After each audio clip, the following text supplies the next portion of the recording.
The Good Times Hour. All right, Paul, take it away. Ladies and gentlemen, boys and girls around the world, please rise to attention and salute our next special guest on the tee. He's the only professional with a day job, a surveyor of the city site in the light, and after five, he shucks the jive to be a purveyor of the fine flight. Before he was the man with the city plan, he was the kid from Michigan, in Lansing, who could fling the lid in that big park outside all day and after dark. He's the spry guy with dreams of flying in the sky, glowing bright with the eye of the tiger, standing up to his rivals as he always lives for the thrill of the flight. He's the mile high sky styler and profiler, the frisbee geek who throws the sky streak 8 days a week and puts boots to the meek while he styles and profiles his way on tour from week to week. From his early days in renegade ways in the capital city of MI to now riding high as the utility mapper and indie city snapper who whisks the discs and couldn't be happier, living his best life every day. The man, they say, who biked up a mountain and walked down a champion. Ladies and gentlemen, please welcome, joining us from lovely Carmel, just down the road from Kokomo. He's the eternal Gandalf of disc golf, a wizard with the disc the lizard lawyer loved to flick. He's Mike Randolph. Wow. I hope I get a copy of that. You got it. Indianapolis, not Carmel. Carmel, we call it Carmel by the Corn here, as opposed to Carmel by the Sea. I was thinking like, okay. Wouldn't it just be caramel in the corn?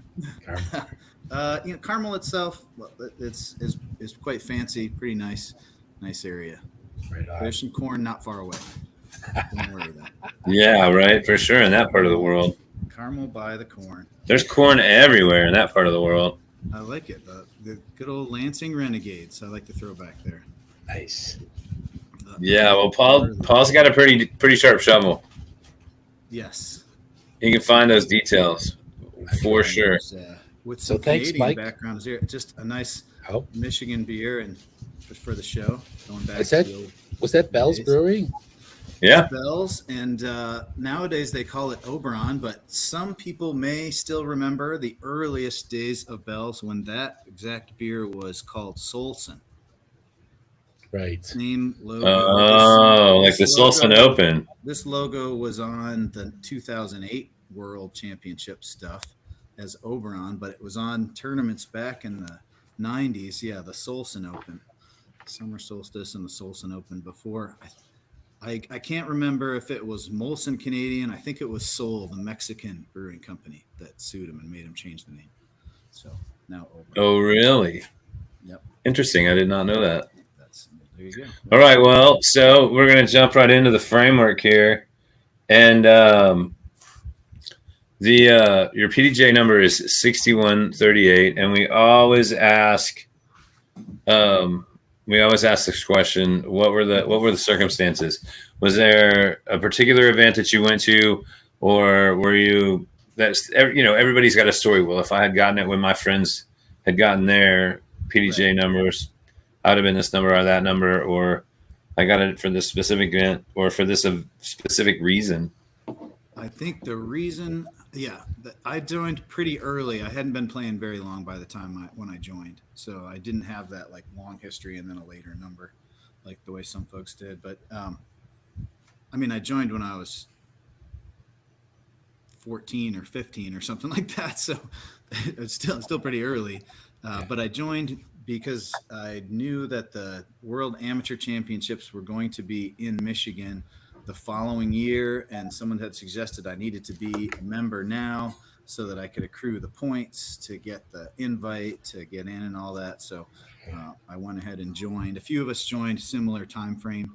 My buddy Keith Ayton, I think, is like a couple numbers away from me. And then so we had it. We got it in 90. We got them in 90, but it was specifically to play the Am Worlds in Detroit in 1991. Wow, that's so. I got mine for the same reason in '93, and mine's 7477, and yours 6138. So that'll give everybody an idea of what 1,500 numbers or something. 3 years or something like that. Yeah, and now it's like. Go ahead. For the record, Keith Ayton is 6147. 47, to 3. Yeah, so we were 9 away from each other. Yep. Another Michigan Disc Golf Hall of Famer there. Yeah, we had quite a few in that local in the CCR club. Like it was just, I think you made reference to the park behind my house when I was a kid that I used to play Oh in, yeah, for sure. and then my Grand mom took me Woods. to Grand Woods Park. Yep, Oh, yeah. I think we moved there when I was 10, and I Okay. played in the park for. I don't think they actually put in the. Well, first they put in 4x4 posts, Right. and then we got lightning cable catchers. Cable And catchers. most people probably Nobody knows about that. never seen an ace get spit out of a cable catcher. That's for sure. I've seen plenty of weak putts not make it, but never seen an ace get spit. I've seen Um, putts slide the cable and hit Turnbuckle. the ferrule and then break the putter. Uh, yeah, the turnbuckle putts were no fun. But Weirdest putt sound ever. Click, slide, click. Click, slide, click. Click, slide, click.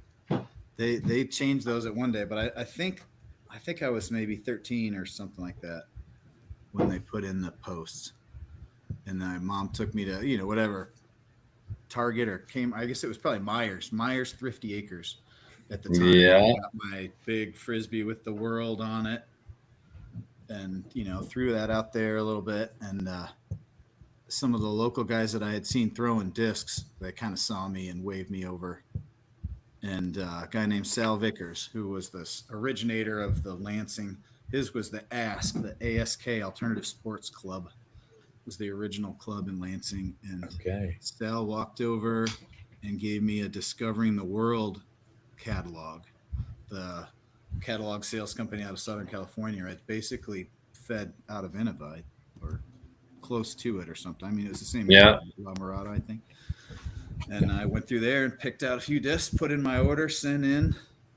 And then it was like 4 to 6 weeks for delivery. And I think after like 3 weeks, I would just go sit on the front porch every day at like 1 o'clock or whatever and wait for the UPS. He would go by and I would grab my old frisbee and go down to the park and play. And then the next day I'd sit there and wait. And I remember the day it turned down the driveway, and I ran out and got my little package from California. And I remember I got an Eclipse and an '86 Softy.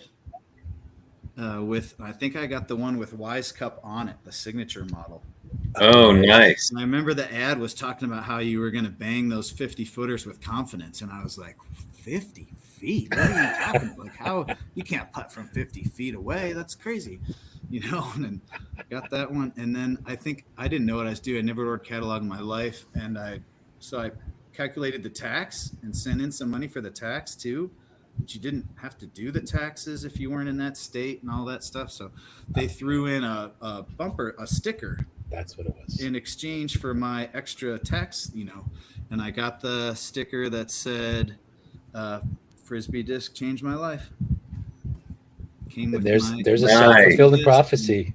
And There you go. It didn't take me long to lose that Eclipse in the woods, which were grand in Grand Woods, and then some of the local guys said, "Well, you should probably go out to East Lansing on the other side of town and go to In-Flight Sports." Right. And In-Flight will have everything you need. So then I got Mom again to drive me to the other side of town, and we found In-Flight, and it was like the size of my kitchen at the time, I think, and they had foot bags and all the dead shirts and incense and frisbees, and one of their big sellers at In-Flight was bootleg tapes. Oh yeah, I remember that. Pad was in the music scene, and he had another partner, I think, that was in the music scene, and you could get any Dead show from any time. You get all this music. So that was like the beginning of my, In-Flight relationship in the beginning of sports. And then, of course, I ended up playing. They sponsored me later, and still good friends with Pad to this day. After he left In-Flight and went to Discraft to run their ultimate stuff. It's pretty amazing to think now brick and mortar places are a thing of the past, and people get excited about ordering online, but people just don't know that sense of that eureka moment, that sense of revelation when you walk in through the front door of a place that has golf discs for sale. Like you'd go bananas. I remember and that happened to me when I went to Michigan. I remember there was a party store outside of the Hudson Mills Metroplex on that seat. I think it was Metro CJ's Park. store. Yeah, for sure, Yep. for sure. I remember all seeing been into that party store. right for many different reasons. Yeah, for sure, for sure. That was Well, you know, in between courses at the 2000 Worlds, right? I mean, plus all those Great Lakes Open back when the D-Glow was based in Hudson Mills. Right. right. You know, we were all Good times for sure. Well, you know, so I got a great Lansing story that includes 2 visits to Sal Vickers, like before I knew anybody, like right before, and maybe even after, maybe actually the second time, maybe I had already met you, but I still think it was probably earlier, like 91 and 92, maybe. I went up there and doing music shows and stuff, traveling around. yeah, and I did Benny Hinn at the Breslin Center 2 summers in a row, and both times I called Sal Vickers out of the directory because I still didn't know anybody. But so I showed up the first time I showed up, and this is 2 summers in a row, completely randomly, run into Jaybird while he's still teaching, and he jumps on and plays around with Sal and I. And then a year later, same thing happens with I call Sal again. He picks me up, takes me out to the course in Lansing, and there's Jay, and he's got his first 100 discs. And so, and I still, and during that trip for sure, I went to In-Flight, and I may have gone both times, but for sure, at least one of those trips, I did make a trip to In-Flight and everything. And then like the next year, I met everybody. Yeah. I mean, maybe even later that year, I met you, and it's because that time frame, I'm pretty sure that I met you in 92 because I had already known you before I hit that ace in 93. And because Harold hit that ace later that same year, and then, you know, you showed up over here. My memory was that hotel room in 94 at National Doubles. I didn't remember. That's the first time I remember meeting you, but that doesn't mean that I wasn't introduced to you at some tournament, when I was traveling around and stuff. I run into people all the time that I feel terrible. I don't necessarily remember, doing something with. Oh yeah, there's no way you can remember all of it. Remember that time we played doubles in 91 or in 2001? No, of course I don't. How could I remember that? Maybe, I don't know. Did we win? Almost 25 years ago.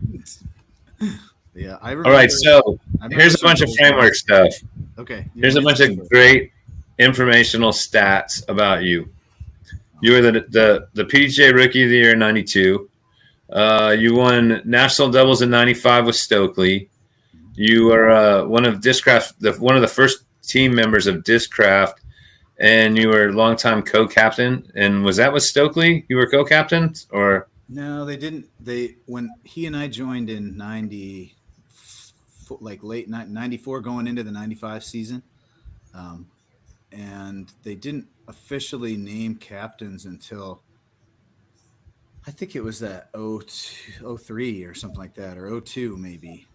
Oh, so he was gone by then. That was he had a little run and then he stopped playing for a while. It was during that. So we were never technically co-captains, although we would have been, whatever. I mean, the original captain would have been the original captain.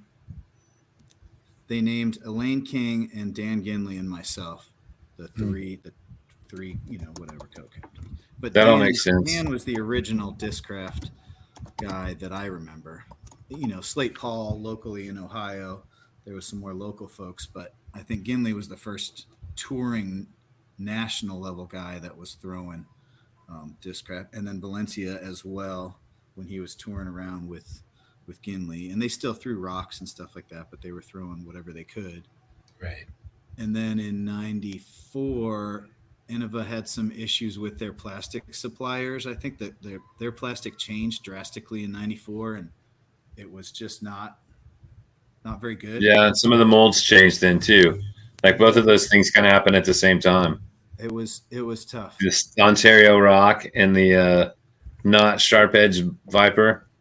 Yeah, that Viper cost Daryl and I the 94 national doubles. Oh, he had brought some backups with him for new ones, and Daryl can crush, right? and he had not really practiced with them and didn't realize that this was not the same disc at all. So Yeah, no. he like pulled it out and around trying to make it work a few times. And I think, we ended up losing by like 2 or something, but we were crushing that place. Oh, and man. then That was not that was not the disc for that type of win. No, it just wasn't. It wasn't the same. And at that point, we didn't know, was this the future? Does it all depend on how many rocks I saved or how many I can afford to go buy now? Like, and then Discraft came out with, like, I think the Magnet was in the 93 Am Worlds Players Pack. And then I think the Cyclone came out right after that. And they kind of had the Hawk. And then the X-Clone came out. Right. And they were making offers to Stokely and I. And then Innova's plastic changed. And I remember Daryl going like, just go take it. You guys should take it. Just go play for Discraft. So we both announced, like, we both called them the same time and then played together at national doubles in 95 and won. And then just, took off on tour from there. I think I still had a rock in the bag at the national doubles at 95, but through the summer, I got them all out. So by the Worlds, it was just a Hawks and the occasional Vortex. Okay.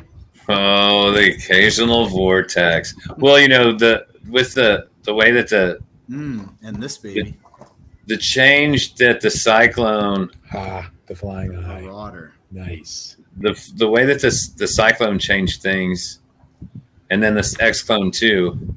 Like, you can make up some of the things that you would lack with the Hawk. You know what I mean? Oh, the Hawk was definitely had some unpredictability at the time, and I tried throwing it for a little while, and it was good, but it really didn't fight the wind very well. 94. Ooh, look at That's that. the early Hawk, stickered Hawk, glow Hawk. Wow. Back in the sticker days, right? Back in the old sticker days. Pre-patent days. So this was basically what I was throwing instead of the rock. It just wasn't. You'd have to throw the Vortex if it got too windy. And he had some weird misprint buzzes that kind of sunk a little bit, brought the outside edge up, and they were the best ones. And I happened to find like a small stack of them in the warehouse at the time, so I was kind of using like these particular special Hawks that weren't out there. Wow. The irreplaceable ones. I remember the first time going to Discraft. I mean, talk about, it was another, like, the whole office was the size of, I don't know, maybe 1,000 square feet or something. 1,200. That was it. It didn't have molding machines. He'd have someone else mold them, I think, and then he'd have room in the back and he'd stamp them. Okay. But all the molding was being done elsewhere, just at this little tiny strip mall back in the early 90s. And then to see, I haven't even been there in like 10, God only knows how big it is now. I mean, it was fun to watch it grow over the years, and I can only imagine now that with that last boom. Well, I mean, certainly between you and Stokely through the 90s, Ken was obviously Mr. Innova, and so you guys were two of his closest rivals for a lot of tournaments and at a bunch of Worlds. And so it was really just there's the Clash of the Titans right there for a lot of people. Do we want to identify with Mike and Scott and throw Discraft or not? At the time, Innova didn't really have a team. It was really, I remember talking to Greenwell, and even though, like, he's always been Innova, right? And he won the Worlds back in the 80s and he's been associated with them. But for the most part, they really didn't do much. They give him some discs and stuff. And then even Climo at those early days, like, he was the team guy and they did stuff for him, but nothing major. Nothing major. And then they didn't really do anything much at the time for all the other, like Moser and Crazy John. Probably, oh yeah, Crazy John got some treatment, but there was a lot of other guys like the Lissamans and Moser, like all these other folks that nowadays would have been, swooped up on teams. But there was really all that stuff didn't exist. And so I was talking to Walter Haney today, and I told this story, and this is how the Innova team started. In 96, I rolled into South Bend the week before the Great Lakes Open to get some practice, and I rolled up on Run Village, and there's the champ with his girlfriend and Bob Dodge in this minivan. Mm-hmm. And they're like, "What are you up to?" And I was like, "I just got to town. I'm going to do some practicing, and then I'm going to head on up to Michigan." And he goes, "You don't need to practice this one. It's like 18 shots that are the same. Come with us to Wilson, and we'll show you that course." And we went and practiced over there, and we played like all the other courses. And I got one easy, quick lap in on Rum Village, and then we went up to Michigan. And we spent some extra time in Michigan just to get some laps in because the Monster was still pretty new, Yep. and the rough was only like waist deep back then, and you could find everything you threw on that course, and pretty much everything you threw, but you still needed to check it out because it was brand new. So we get there and we were splitting, like they were just like, "Hey, just stay with us," and so we all split a room and spent like that whole week practicing, and I was like, "Holy shit, this is awesome!" Hang out with the champ and pick up some pointers from him and get some practice in, and just have a good time. Well, one night he was like, "Hey, I gotta go. I got dinner plans," and like I was the last one to even be let in on it, and I would imagine his girlfriend knew the whole time, and I think Dodge probably found out about the same time. But he went and had dinner with Kinner, and Kinner made an offer to him to bring him over and put him on the team and basically create a team around him. And they offered him a line and some royalties on the discs and that kind of thing. And basically,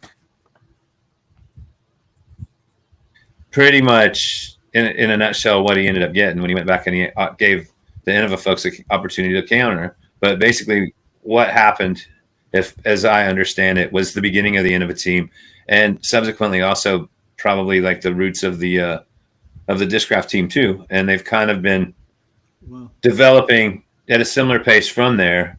But that was like '96. Yeah.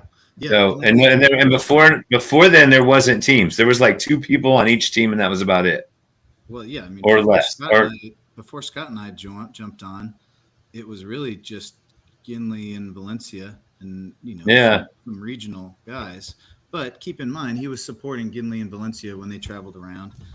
Sure. Back in 90, 91, 92, he had made the offer to me in 92 to play on the team when I met him at the Worlds that year, and he knew I was a Michigan pro.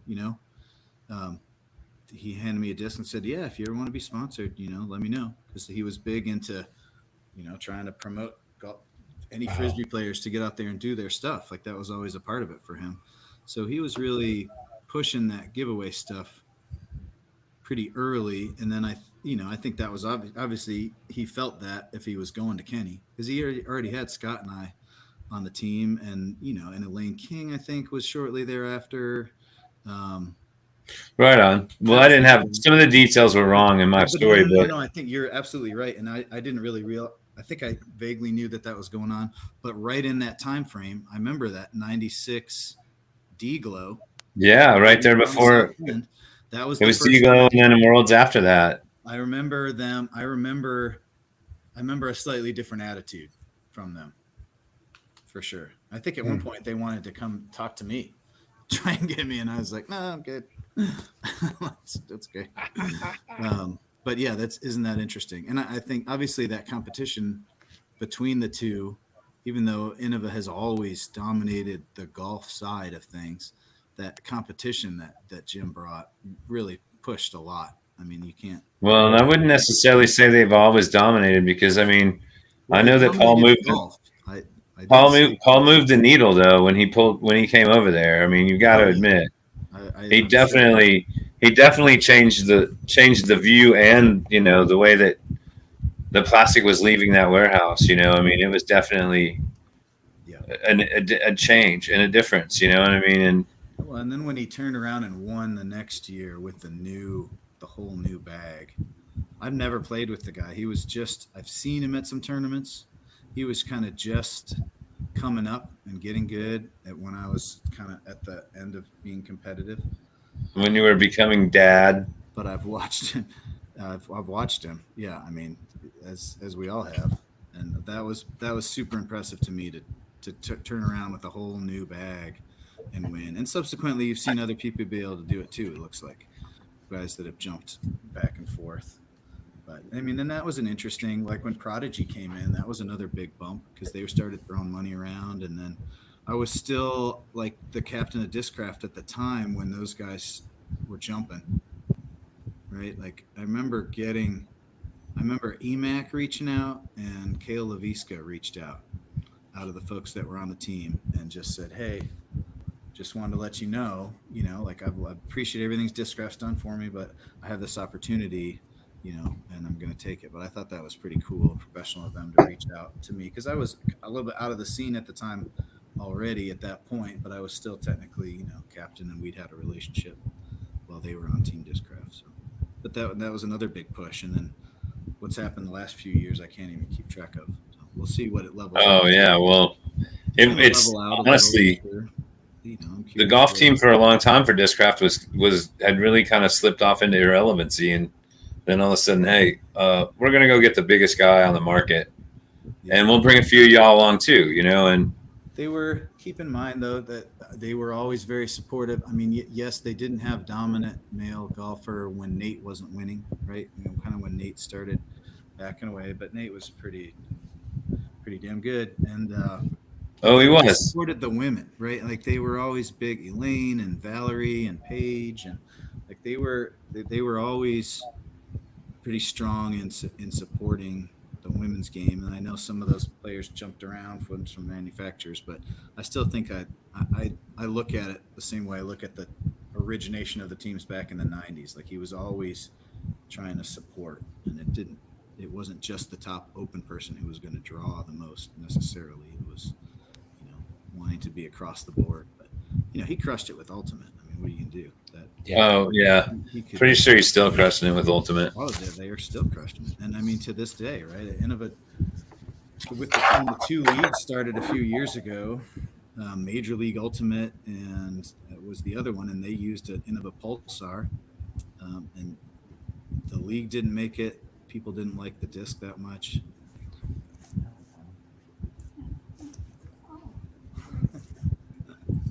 Mom says hi. Hey.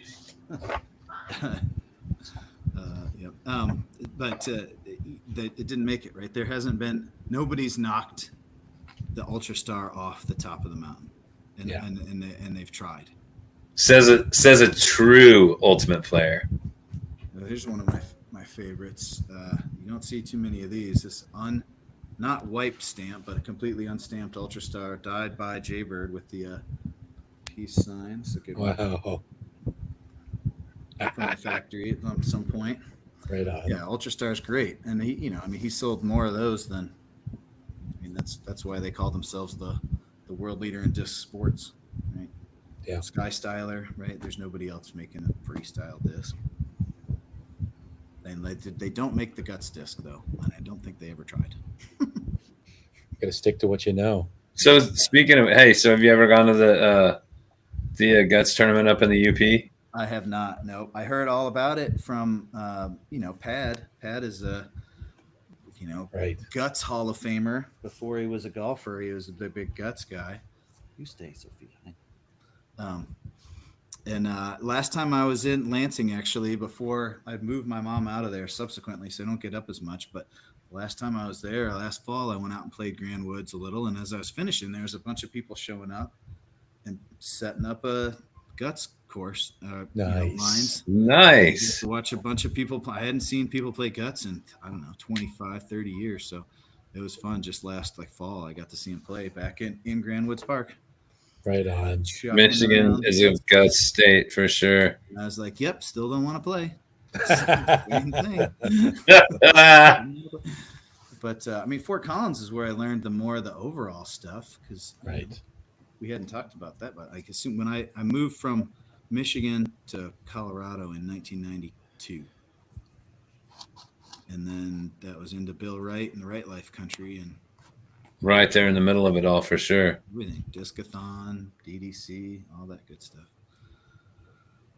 Yeah, 92. 92 was funny. I mean, I got Rookie of the Year, and I don't know who else was up for Rookie of the Year in 92, but if you were also up for it and you felt you should have got it instead of me, I apologize. You probably should have. I mean, I didn't do a lot in 92. I cashed at the. I played Am Worlds in Yeah. '92. And But let's take it back before we even get there. Let's take it to yeah. What do you want? 1990. Your first, when you first enter kind of posterity, when you enter the database, you've got two events.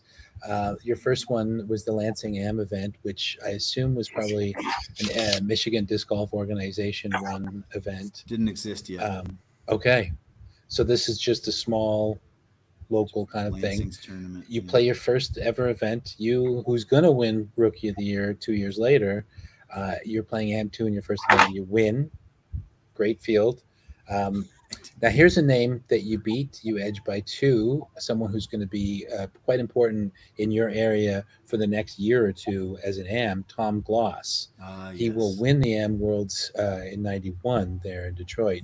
But your first couple tournaments there, you finished, you played with Tom this year in 1990 and then in 91. And I remember you watching the Stokely video, you referenced him when you were talking about what does it take to be a pro.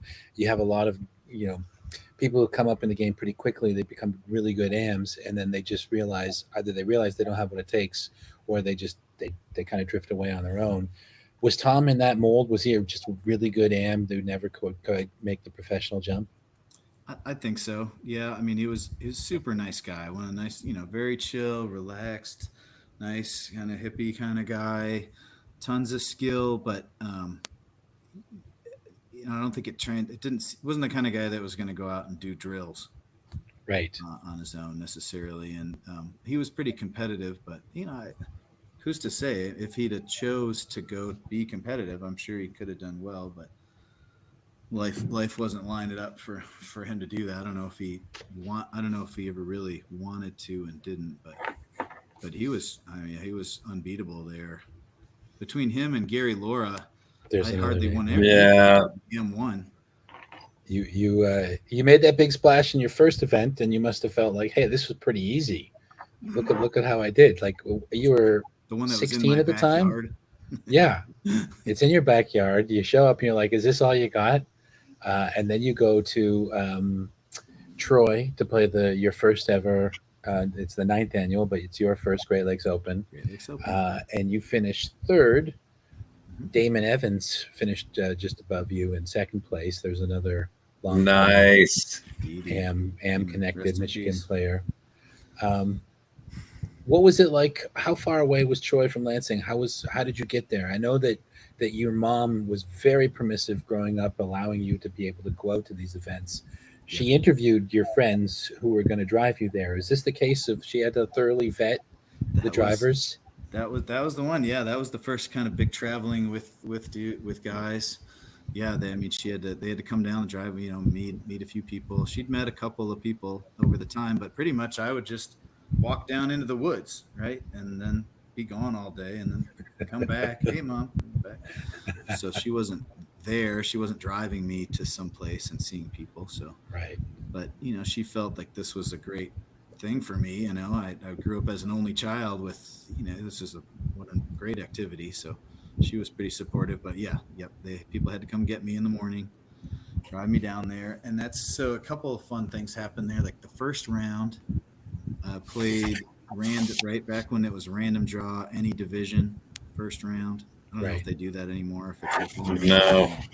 so I got, which was great because you could be in the AM2 guy playing with a touring pro, right? Sure. I got Mike Sullivan in the group, Sully. And In I your think first- like 3 or 4 holes in, I was beating him. And he was like, "What?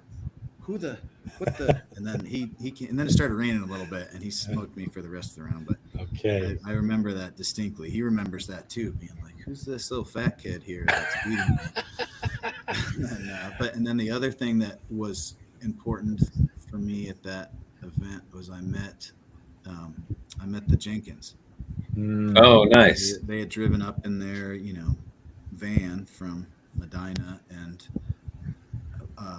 Avery and Val were just like hanging out reading magazines in the back, right? They weren't caddying, they weren't walking around, they weren't throwing any of that stuff.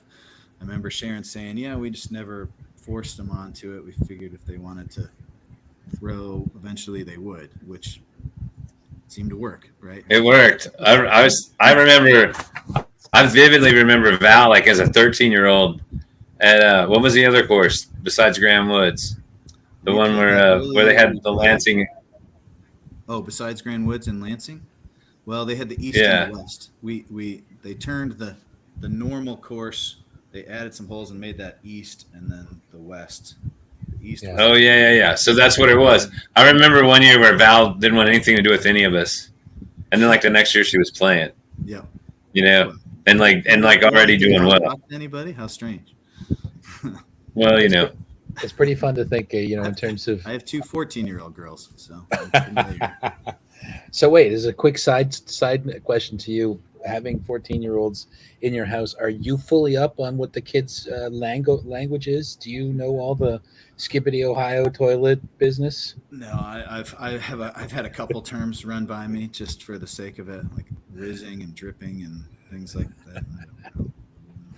I It's was not gonna really. I was gonna throw some of those into your intro, but then I thought, no, I'm let's keep luckily it classy. I'm going to continue to try and be generally ignorant about that stuff. Now I do have some like 20 something coworkers that I like that can be my reference point so I can come Okay. back and try to Oh, say so in you're not say like completely out of what in them. the heck does that mean?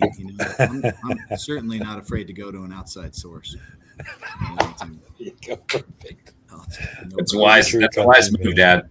Yep. I don't Very care. wise move. So yeah, so 90s, yeah, 91 Great Lakes Open. Crazy, huh? First Great Lakes Open, ninth. What year was it this year then?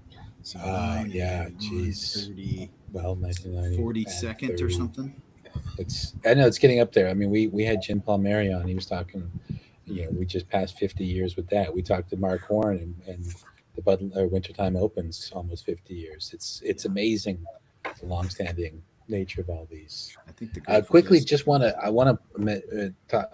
I had this later in the script, but since you mentioned Sully, and this is where you met Sully, meeting Sully, getting to play that first round with him in the Great Lakes Open was one thing, but that opened the door to meeting Malton and Pinniger, and those guys really had a deep impression on you.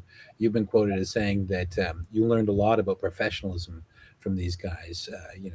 What to do, how to comport yourself, how to walk, how to talk, what to eat before a tournament, all the little things that add up to a stroke and being a professional. Maybe you want to just elaborate a little bit more on that since we're talking about it. Yeah, that was so also at that event. Yep, I'd met. So that was also back in the day when there was a final nine, right? So the touring pros were around. I think it was.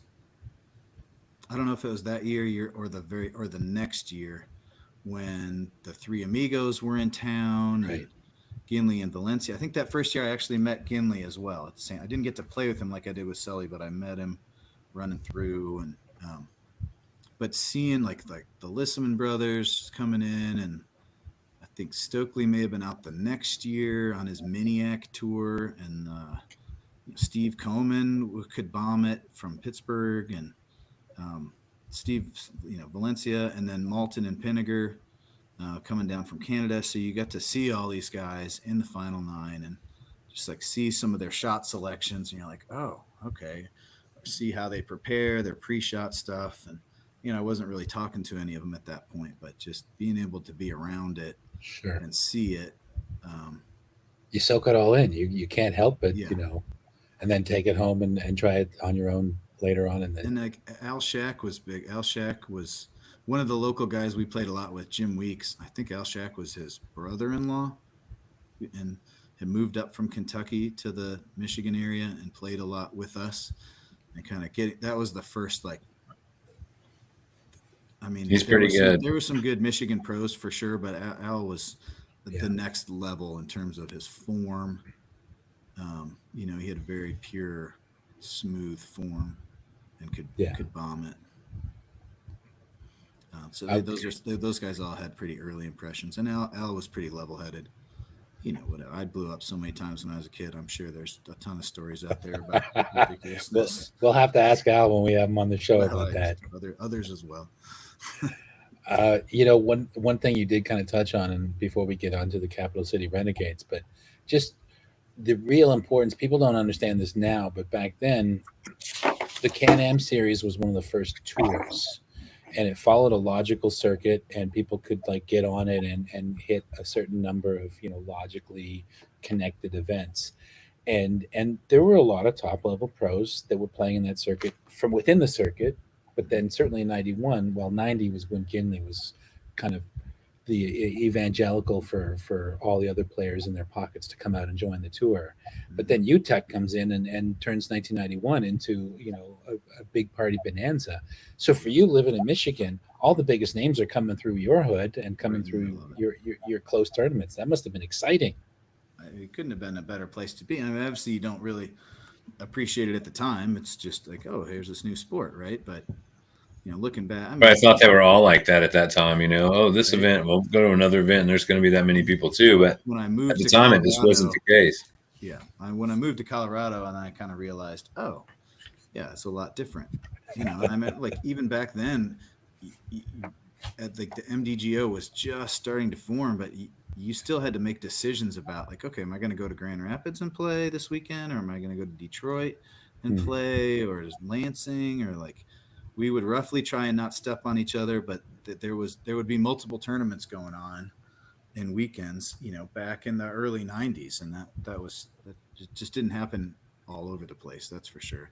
But UTEC, yeah, he came in with some money and a vision and put a lot of effort into the sport and really drove a lot of professionalism and showmanship and just putting together a package that you could take to potential sponsors and say, hey, here's our demographic. Like it's not a bunch of, hippies out there wearing Birkenstocks, and it runs a full gamut. There's professionals that play disc. I mean, it's a good marketable audience, and nobody had ever attempted to demonstrate that. So my first ever tournament was Discraft being there. So I got to have, I got to have a state that was full of people running tournaments in a collaborative fashion.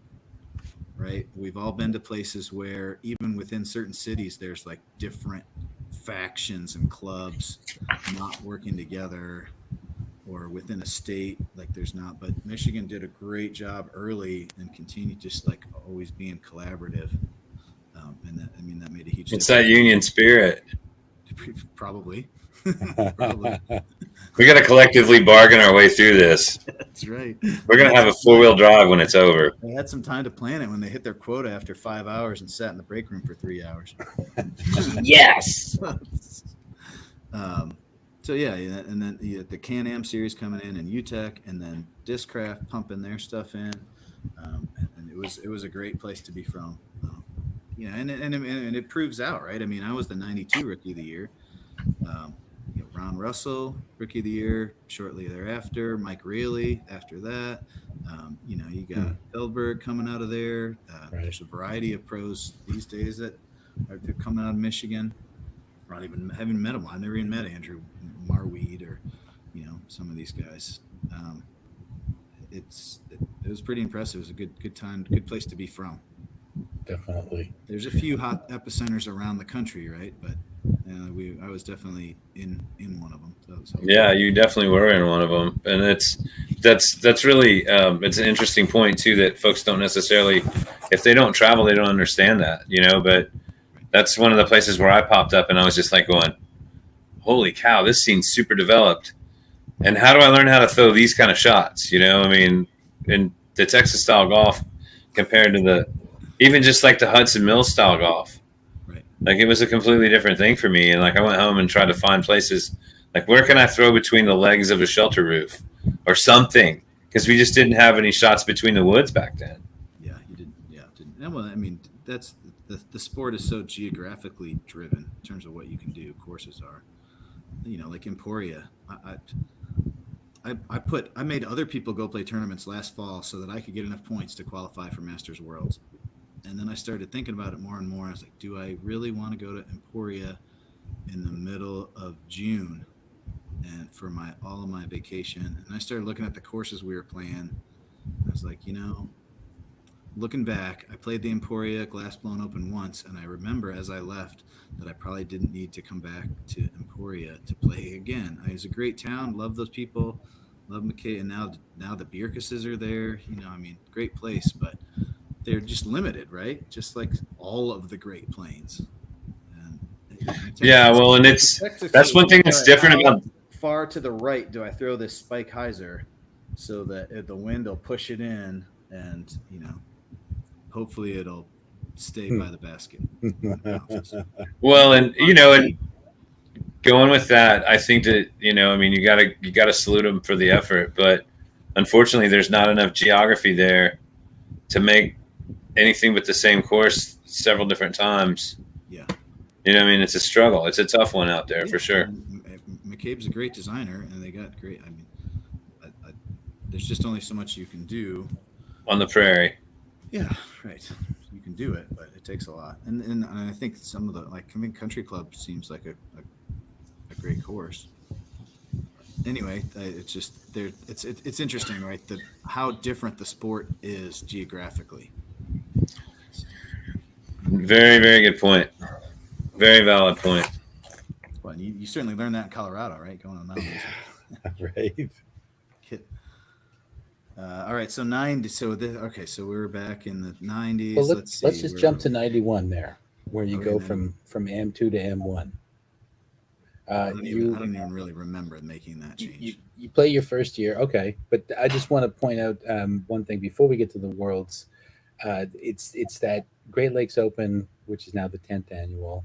That's the 5th stop on the Can-Am Tour, and there's just money plunking all over the place. When we talked to both Ginley and Valencia last year and a half, and they both had stories about winning just huge rafts of cash and having a thick stack of because people got paid in cash at these tournaments. It wasn't nobody could, maybe you'd get a check, but that was about you're taking paper when you walk away from there. But it's there in 91 at the Great Lakes Open that we have all those big names. We have the three amigos, and they were big on the tour then. Okay. Yep. And Greenwell and Lissaman. By that time, were you kind of aware now enough to you're like, oh yeah, these guys are huge? Or did you, because that might have been the first time you'd seen Steve Valencia. Yeah, I don't think he was I don't remember if he was traveling with Dan in 91 when he came, but he was the next year. So I mean, I knew that they were traveling pros. I knew that Climo was what he won in 91 was his second, right? I can't remember if he won first. Yeah, 90 was the first. Yeah, so I think I guess at that point he hadn't won yet, and he wasn't there. But there wasn't. I don't remember getting like a magazine subscription. I just kind of knew roughly what people were saying at tournaments, and maybe what discs came out. Right. But I didn't really know that the Lissamans were, that Jeff was on his way to top 10 finishes, or right. exactly how good they all were. But I knew that they were all good enough to be traveling across the country to come play disc. Throwing a plastic widget. But this is the thing: you see these guys are coming from California, from Arizona, from other places, long places to get there. Mm-hmm. You're not too far away yourself from hitting the road hardcore at that time. Do you remember thinking, "Hey, that's something maybe I want to do when I finish high school? Maybe I want to do this." Yeah. I mean, it certainly normalized it, right? I mean, it wasn't right. it wasn't crazy. Hey, these guys are doing it, And then I was 3 guys in a Suzu Amigo. Yeah. Like a little trailer. I think they had a would-be Jeep back or something. Yeah. Yep. I remember it. It wasn't, it wasn't anything crazy. And I don't know if Stokely, I think, must have come out the next year and hit the thing he toured around with. What a jalopy that was. I mean, it was not. It definitely normalized it. It didn't seem crazy later when I wanted to do it because I'd seen other people do it. Right. But I mean, well, in all fairness, you didn't really hit the road for at least another 2 years after that, probably. Not till 95. Yeah. So I moved. Yeah. Yep. That's correct. 95. I hit the road. 96. 95 to 96. I kind of toured through that stretch in between stuff. So anyway, I don't want to jump too far. Okay. So yes, that was the big, all these big pros were coming in. I got to see everybody. They're throwing shots that, like, oh, okay. Like, how did he do that? Like, what was that? I remember when, I think that's when Sam Ferentz showed me a shot somewhere. I think it was probably at RFDO, but it was one of those Can-Am events leading up to Worlds. I went to Rochester a few times because my dad grew up in that upstate New York area. Okay. So there's some early, times over there. But I remember specifically Sam Farron's teaching me how to throw this rescue thumber roller if he needed something to curl off to the right. And I remember running into him at one of the party stores between rounds and recognizing him and saying hey, and like, I'm just trying to make the cut or whatever. And he was like, what are you at? I don't know, one down. He's like, oh, you're way up there. Don't even, no problem. But he was being helpful, showing the kid new shots. I think Nice. everybody was generally being helpful. Right on. What 90? Yeah, 91 Great Lake, and then 92 Great Lakes Open started to get a little bigger. I think that's maybe the when it went to Hudson Mills. Now, before we do get to 92, I have one question from 91 still. You get on your first real long road trip. You go down to the Halloween 7 Mm. in Bowling Green. Hmm. And there's you're in the lair of Greenwell and Vanderboss, Dr. Rick especially. Hmm. Um, did you go with Al Shack? Because he was there. Do you remember that road trip? Do you remember I having? do. Okay. Nope. I went with my mom. Oh, you did. I think I was I think I had my learner's permit yet too, so I was Okay. driving, but she had to come. So we went down there together and got a little hotel there in Bowling Green. I distinctly remember getting lost coming through Indianapolis at a spot that I like. There's a spot where you're coming down the highway and you don't realize, oh, I have to get off and go around the 460 whatever to get the highway again on the other side. Looks like you should just keep going straight, and all of a sudden you're like, okay, now where am I? I remember And that distinctly. this is before Indianapolis, pulling and out I'm your. like, I live within a couple miles of that spot now. That's hilarious.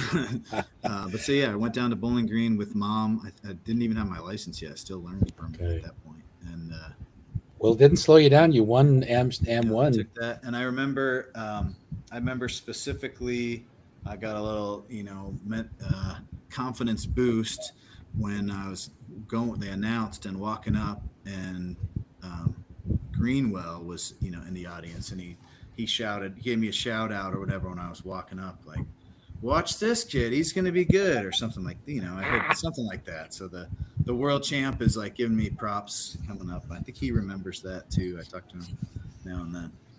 So yeah, I Okay. remember doing that. That was the first kind of traveling success, leaving the state. Yeah, but Al was there because he used to live down in Bowling Green, but we Okay. did not travel together. Oh, okay, that makes sense. I was trying to look for other Michigan names in the list because I figured you must have traveled with, I remember hearing your speech at the Michigan Disc Golf Hall of Fame and how you were talking about, Hmm. especially in the early days, getting rides to the places. So I thought, am I Yeah, missing somebody? It's got to be Al Shack, but it was that your would mom. be Okay. no, that one mom came on. That one Okay. mom came on.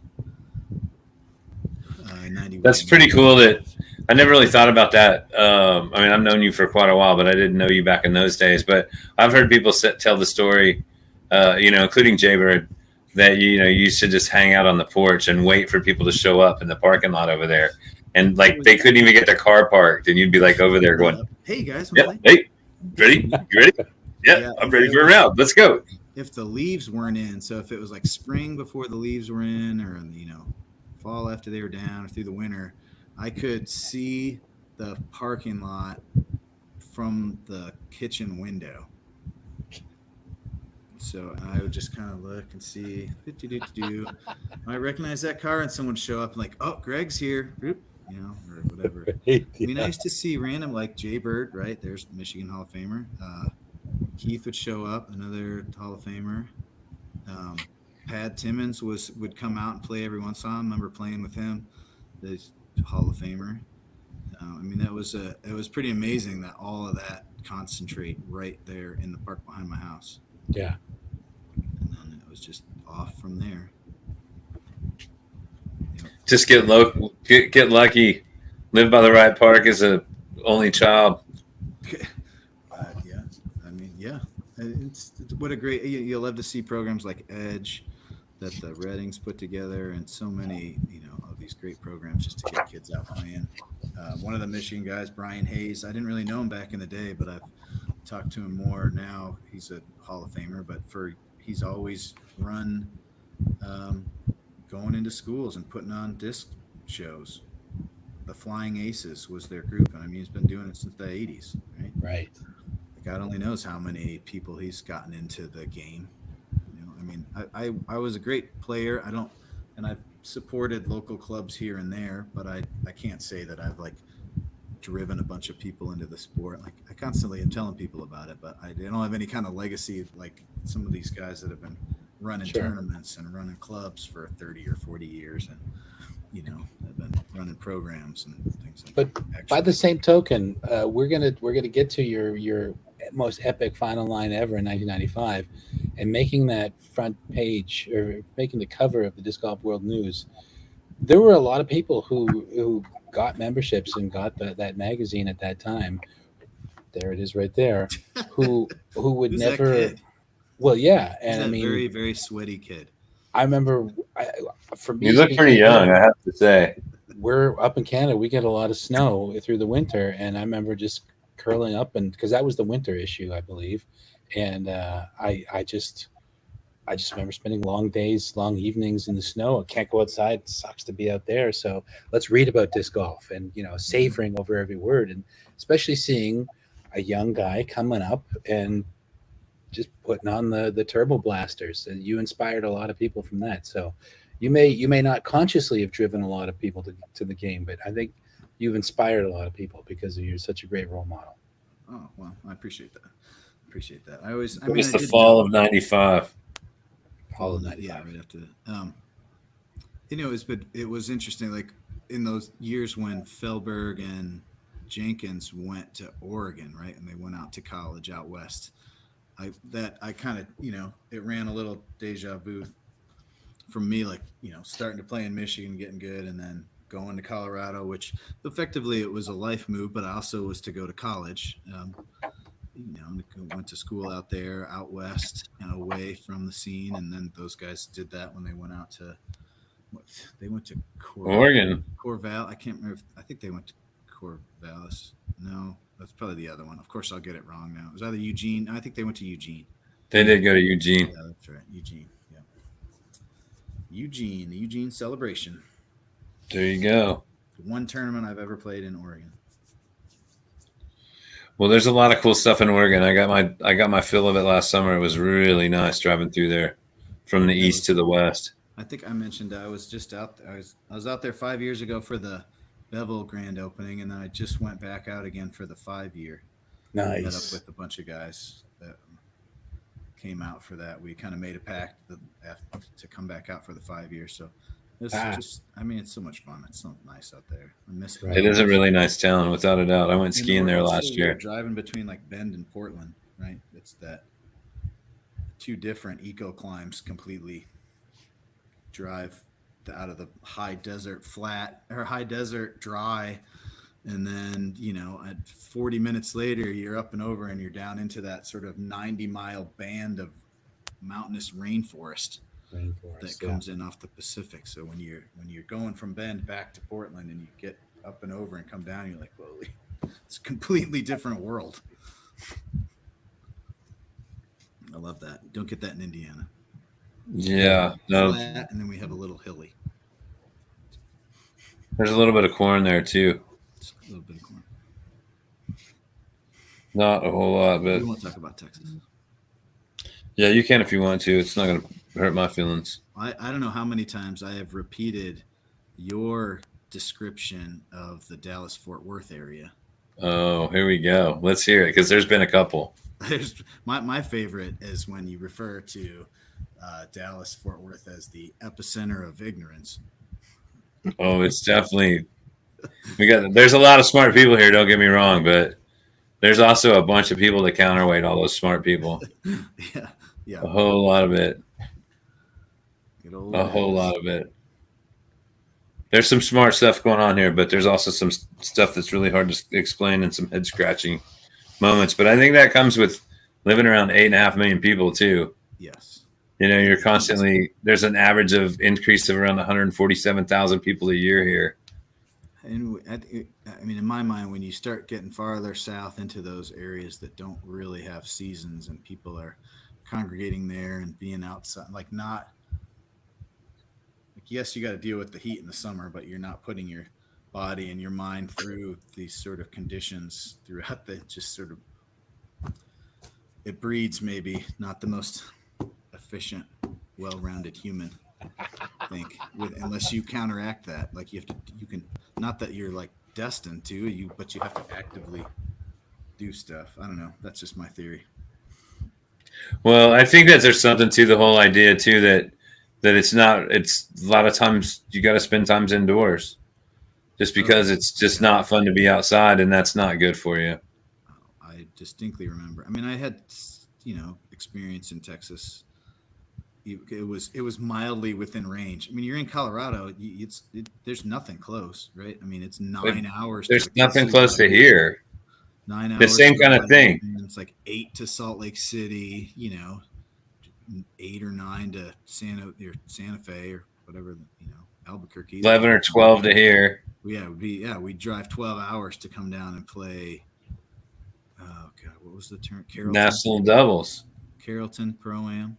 Oh yeah, Carrollton Charity Open.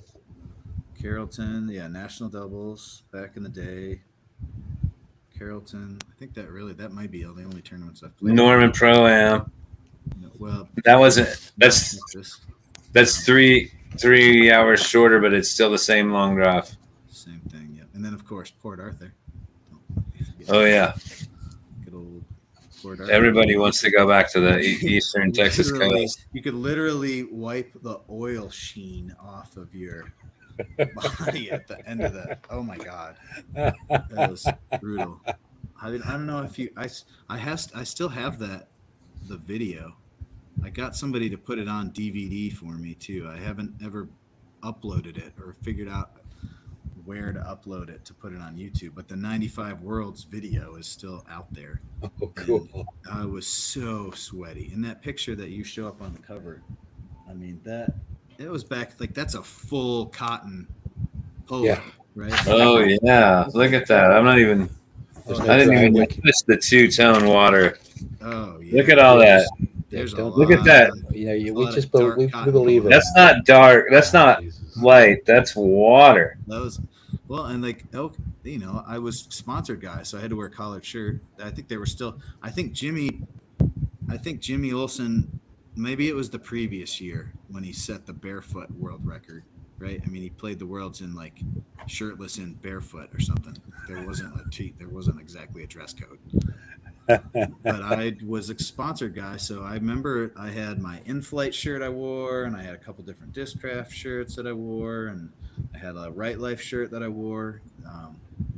But they were all 100% cotton. Thick cotton. Oh my God!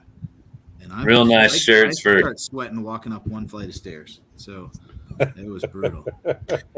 You might as well just get in the shower first and then go out, like with your clothes on, and then go out and play, just so that you're ready for it. I remember Carrollton. Remember Mikey Sayers' parents lived like across the street from that course. I don't know if that's why he started playing or if that was just a coincidence later. But I bet that had something to do with it. So there'd be a bit, and it just so happened that the next hole after where his house was a rough one that backed up. So there'd be a backup, and we just like we'll go across the street over to Sayers' house and sit in the air conditioning for like 5 or 10 minutes. Like, oh my God! And it's like, okay, it's time to go out. Okay, I'm ready. Let's hit it. When you open the door and just the devil's butthole. Oh my God! What are we doing? Yeah. Oh well. Yep. So it goes. All right, so we're totally all over the map here, but one of the things there's obviously you owe a big shout out to Kenner, and you've already done that to a large degree. But one of the things that was of interest that Paul dug up was you met him at the last leg of the Triple Crown in '93. Is that correct? He was there. That's when he sort of he reiterated the sponsorship offer, but I met him super briefly walking around watching the final 9 at the 92 Pro Worlds. I remember he gave me a disc that was in his hand. I was like, yeah, I'm a rookie. I just cashed. Oh, that's awesome. Here, he hands me whatever was in his hand, a pink Marauder. But then, yeah, it wasn't very long after that I went down to the Triple Crown, and he was down there sponsoring some, and got I did well in the last leg and beat Climo down in Florida. That's why I won the 92 Rookie of the Year. It's because I beat Climo in like February of 93 Okay. in Florida. Okay. But I still Good. lost to Crazy John by one. But that was in front of a lot of people, and I played the last round with Lissaman. That was really the like, oh, okay, welcome to the show. Right. Like I went and stayed at Climo's house with the guys from California that were there and the Lissamans and all that. I think Nick Sartori was still his roommate at the time. Okay. We were just raging around playing ping pong, and, and a lot of guys were there. And I think Hosfeld was there. Hosfeld wrote in the write up for the Triple Crown. He's like, oh, and shoe in for Rookie of the Year, Mike Randolph takes down, Climo and loses to Crazy by one at the last leg. And sure enough, like they gave me, it wasn't even in my head, but he threw it in there on paper, and sure enough, they gave it to me. So. Well, But, I mean, there wasn't any other like new pros. It's not like it is this year, like nowadays, where there's like guys lining Oh yeah, to go pro and all of that, and just yeah. If you're not lit on fire all year, then you're just lost. You're totally off the radar anymore. And that was one of the things that I had a long conversation with Walter Haney today, and we're gonna get to that a little bit here in a little bit. But one of the things that in the conversation that we talked about, one of my favorite things to look at USDGC and at Pro Worlds, any of the majors, in all honesty, is like how many people still have a chance to win this on Sunday? And there's a lot of time when you played in your prime and after your prime when you had moved on to your career and becoming a dad and everything like that. Even when your girls were 6, there was still probably a lot of events where you'd show up at the majors and it'd be a 2-man race. And for a long time, there seemed to be 2 people that could separate themselves. And it wasn't always the same. It wasn't always Barry and Kenny, but a lot of times it was. But still, it seemed like there was 2 people that could separate themselves. And then, everybody else was playing for third effectively. And those times are long gone and over with now. And you can lots of times can show up to any event, watch any event, and see somebody, have to have a round of their life, but they could still win from the third card. Yeah. Well, it's interesting to watch. I'm just watching the coverage, whatever. But nowadays, it's different folks. Some of the same folks are near the top, but they're not always there. But it's a bad. I've watched the last few where it's a battle down to the last 4 holes. There's still multiple people that could win. Yeah, and that's great for the fans. Yeah, it's great. It was not like that. I felt bad when I first was turning pro in Colorado and I turned pro and then moved out there.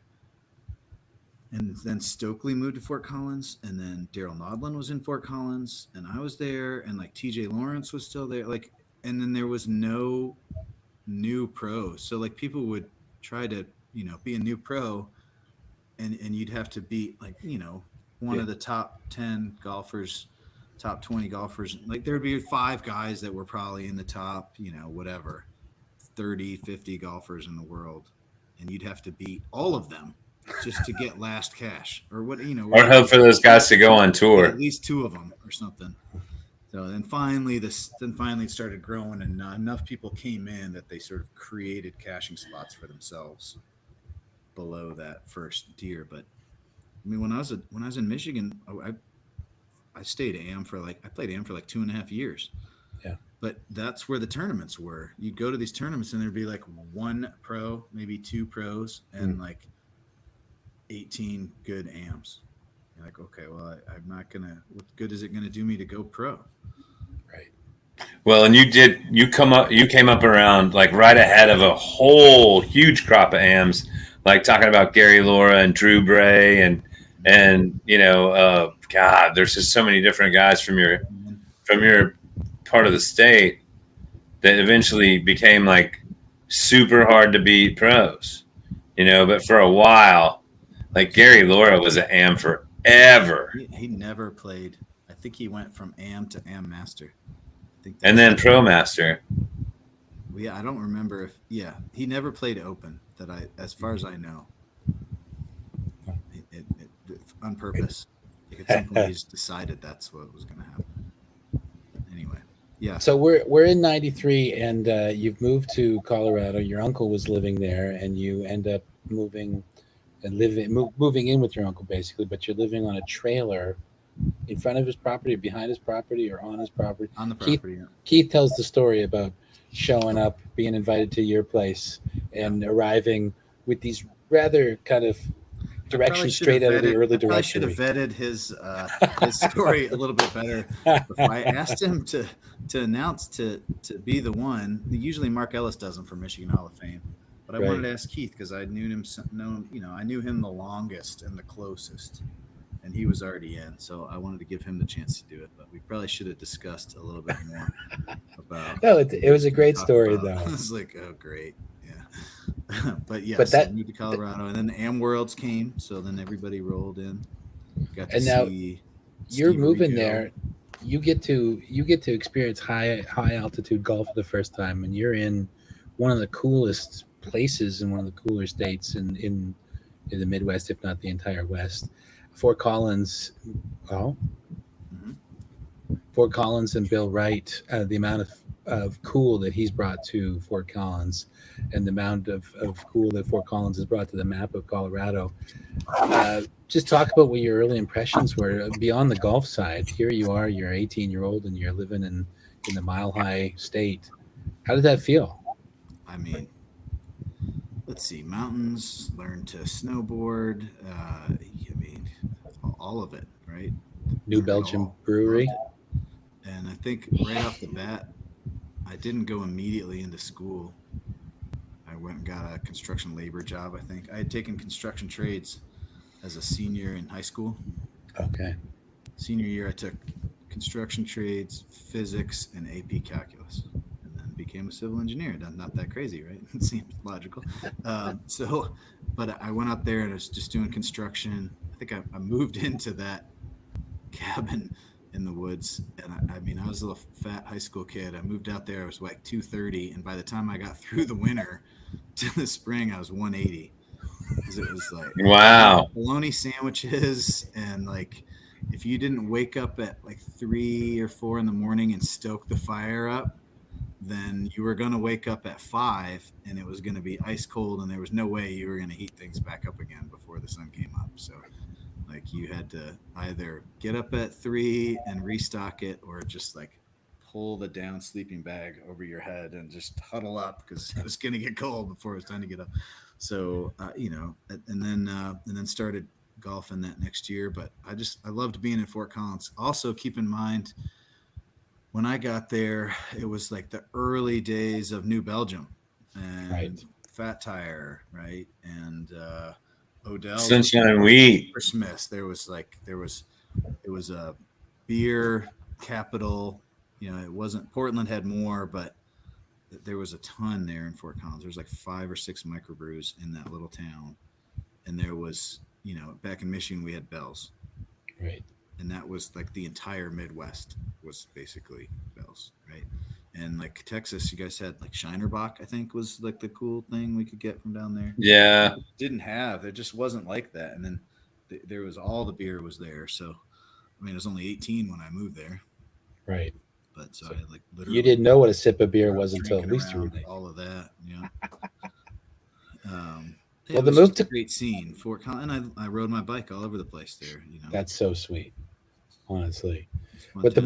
the move to Colorado, you not only did it put you into that elite core of a smaller core of elite golfers, brought you into the orbit of TJ Lawrence, who really taught you a lot about how to act on the course, how to be a professional. And in '93, you get your first win as a pro. How did that feel? You were at the Frontier Open in Hayes, Kansas. Yeah, I'm pretty sure I won the. I think there's a tournament that's not in the record anywhere, and I thought it was Okay, PDJ. Maybe it just wasn't a PDJ tournament, and I thought it was, what was it? but it was also in '93, I think. So yeah, that was kind of the year. I was ever finally able to win stuff. It felt good. I felt like I always knew it was coming. Okay.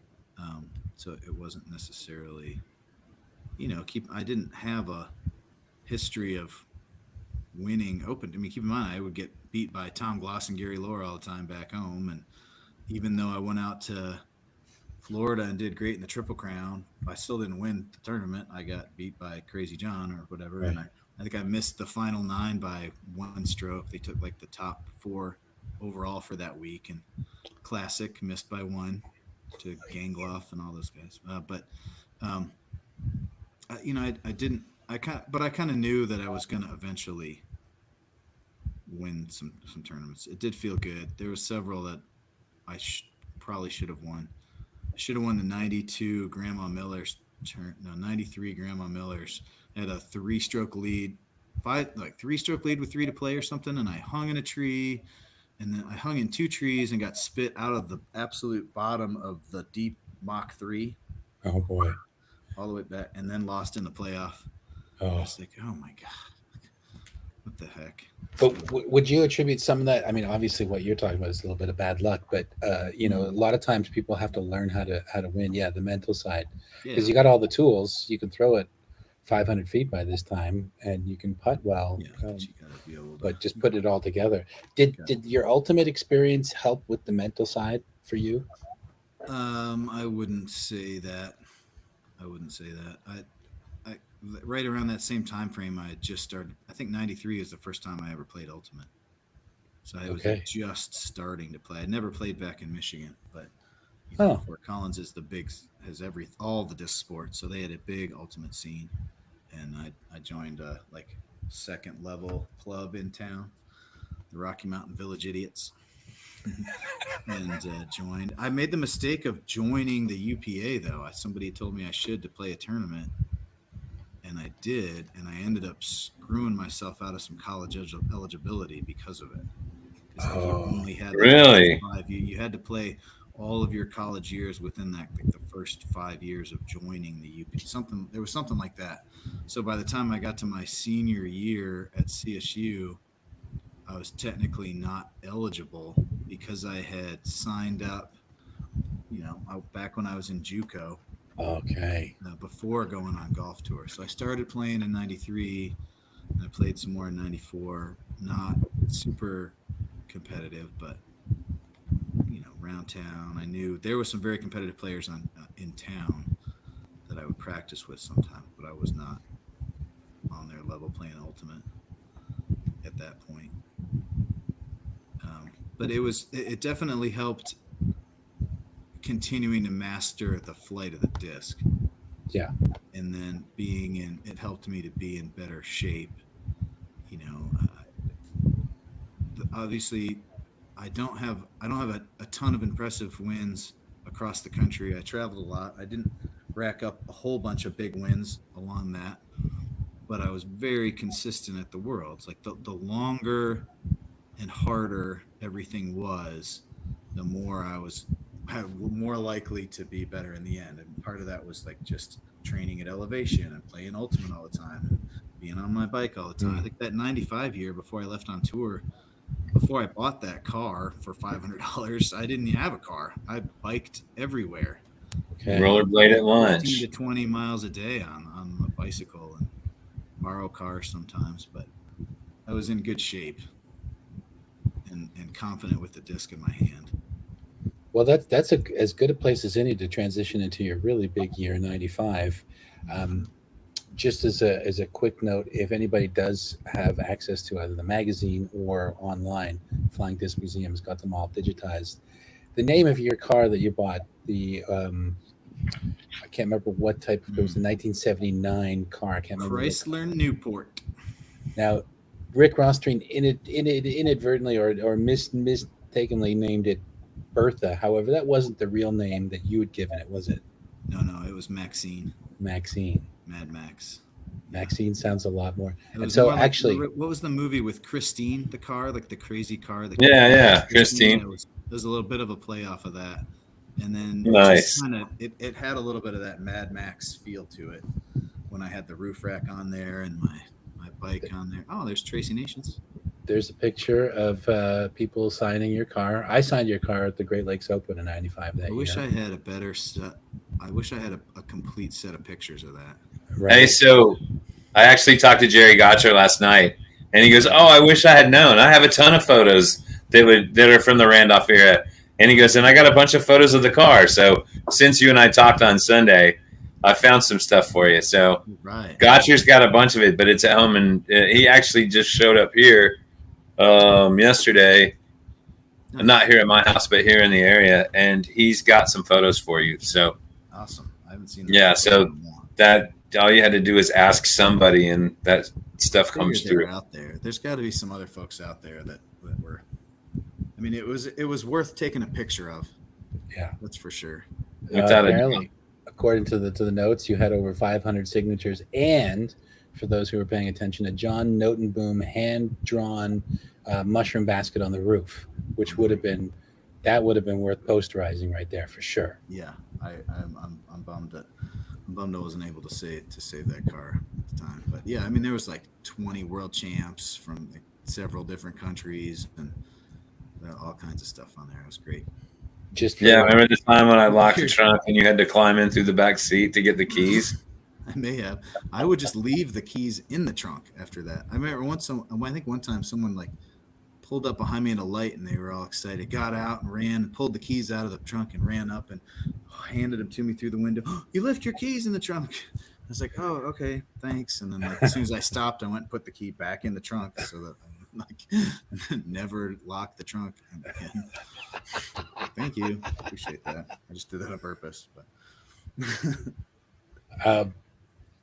Kandahar. What That happened? happened in Kandahar. What happened to that car? What happened to Maxine? She treated you well. You had 23 events that year in '95. You did a lot of driving. Oh yeah, You had like, some I don't know, 18,000 miles or something, 15,000 miles. You had a couple people never changed the oil. This big puff of blue smoke, it would go up. The windshield wipers didn't work, but that's when I learned that Rain-X would do it. All you really need is Rain-X, and to drive over 50 miles an hour, and there's no problem. All the water just flies out. How come you weren't being sponsored by all these Vapor different locked? companies? Oh yeah, it was vapor. We learned that we had to drive at night. Like if we tried driving somewhere during the day, I had to turn the heat on because it would Really? So if we drove at night with the windows down, I could turn the heat on a little bit and it wouldn't vapor lock. I could still go 80 miles an hour or whatever. If it was really hot out and we tried to drive around during the day at highway speeds, it didn't like it.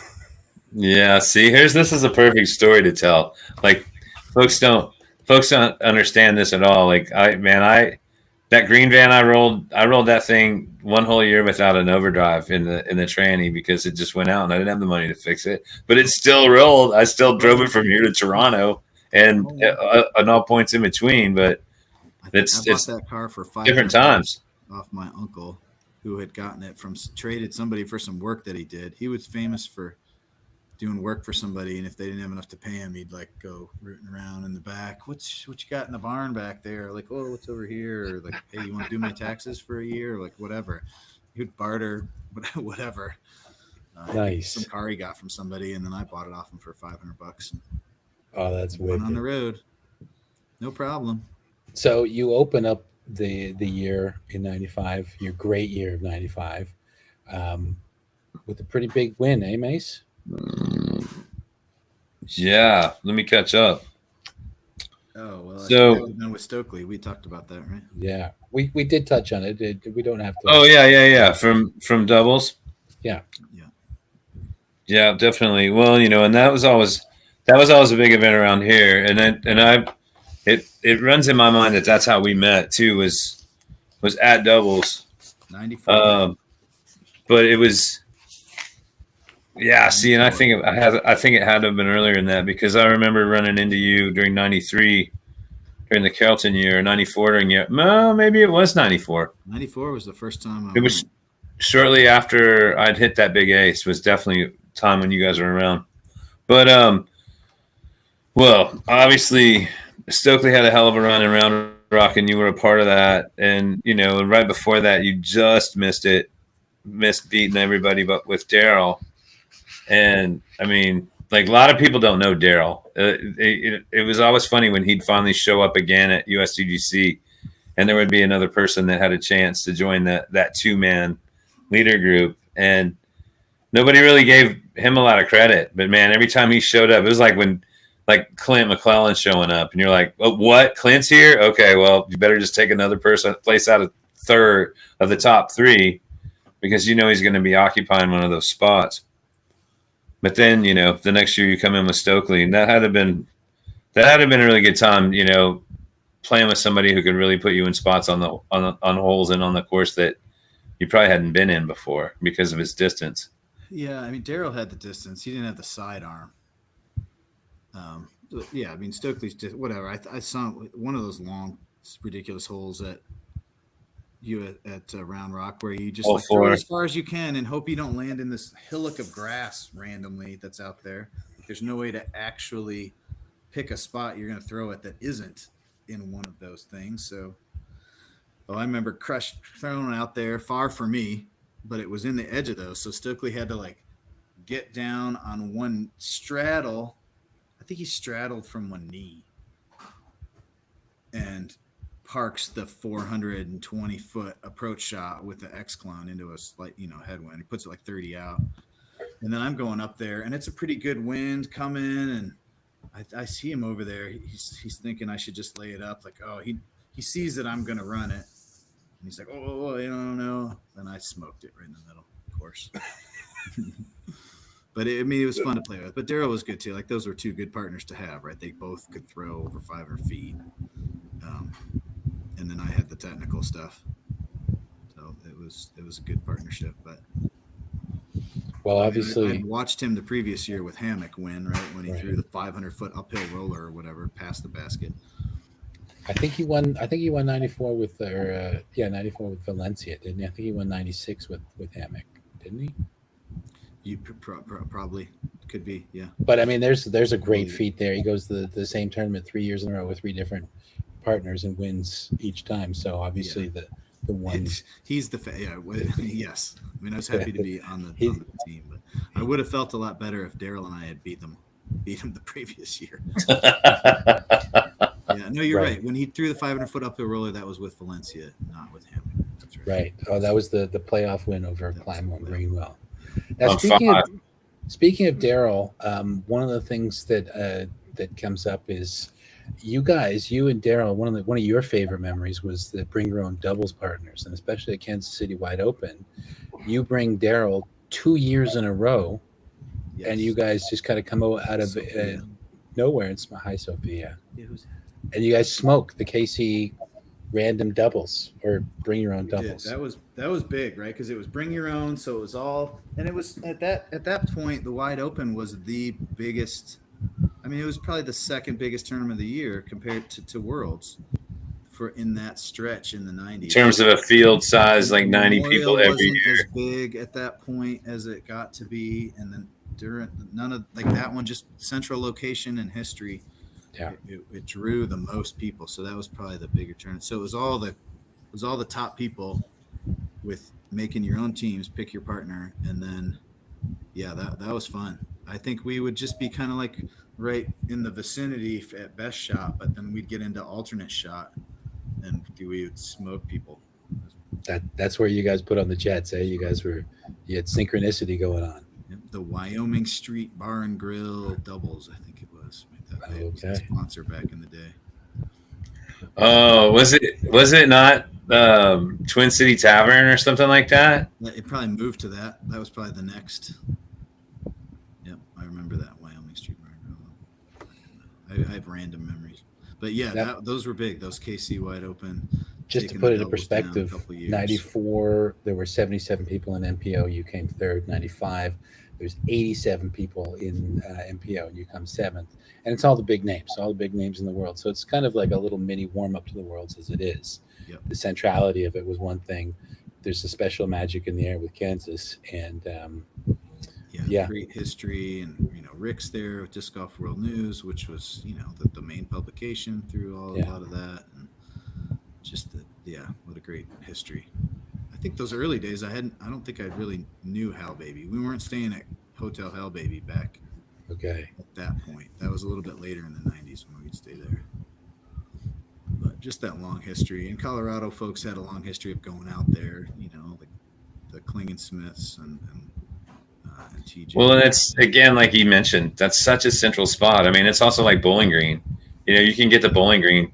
Bowling Green's like 5 hours from lots A of lot. disc golf hubs, and Kansas City, you got to go out about 8. But if you take a circle, I mean, I'm within 8 of Kansas City in great conditions driving wise, and it's probably what 10 from Colorado, from Denver. It was like 8 on the clock, right? Depending on which direction you're going, whatever. Yeah, so I mean, there's just a lot of that. That's one of the first big pro tournament I ever played was '96, wide open, and back then they would have an all star on every card because they usually had 90 pros, so there'd be 18 fivesomes, and one of my first years was Craze, and then the other one was Bomba, and I don't remember if it was 1 or 2 or 2 or 1 or whatever, but Right. those were great. Like you go out there and you're just like, holy cow, They're all here. this guy is not the biggest guy on in the field, but he's throwing big shots. Or with Craze, like, holy shit, how did he get out of that? You know what I mean? Like, Craze just always seemed to manufacture the shot he needed, no matter what he needed. And Yeah. and then Bomba was just like a pack of dynamite. I mean, just Cloud of dust. putting things into orbit. Yep. I remember seeing him in the cat, and I knew that we were about the same age.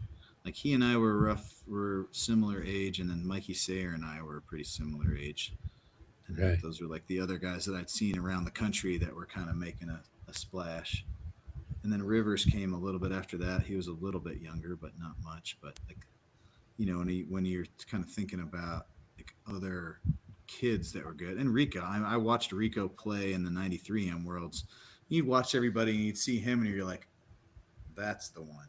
That kid, he's the best out of all of these guys. And Right.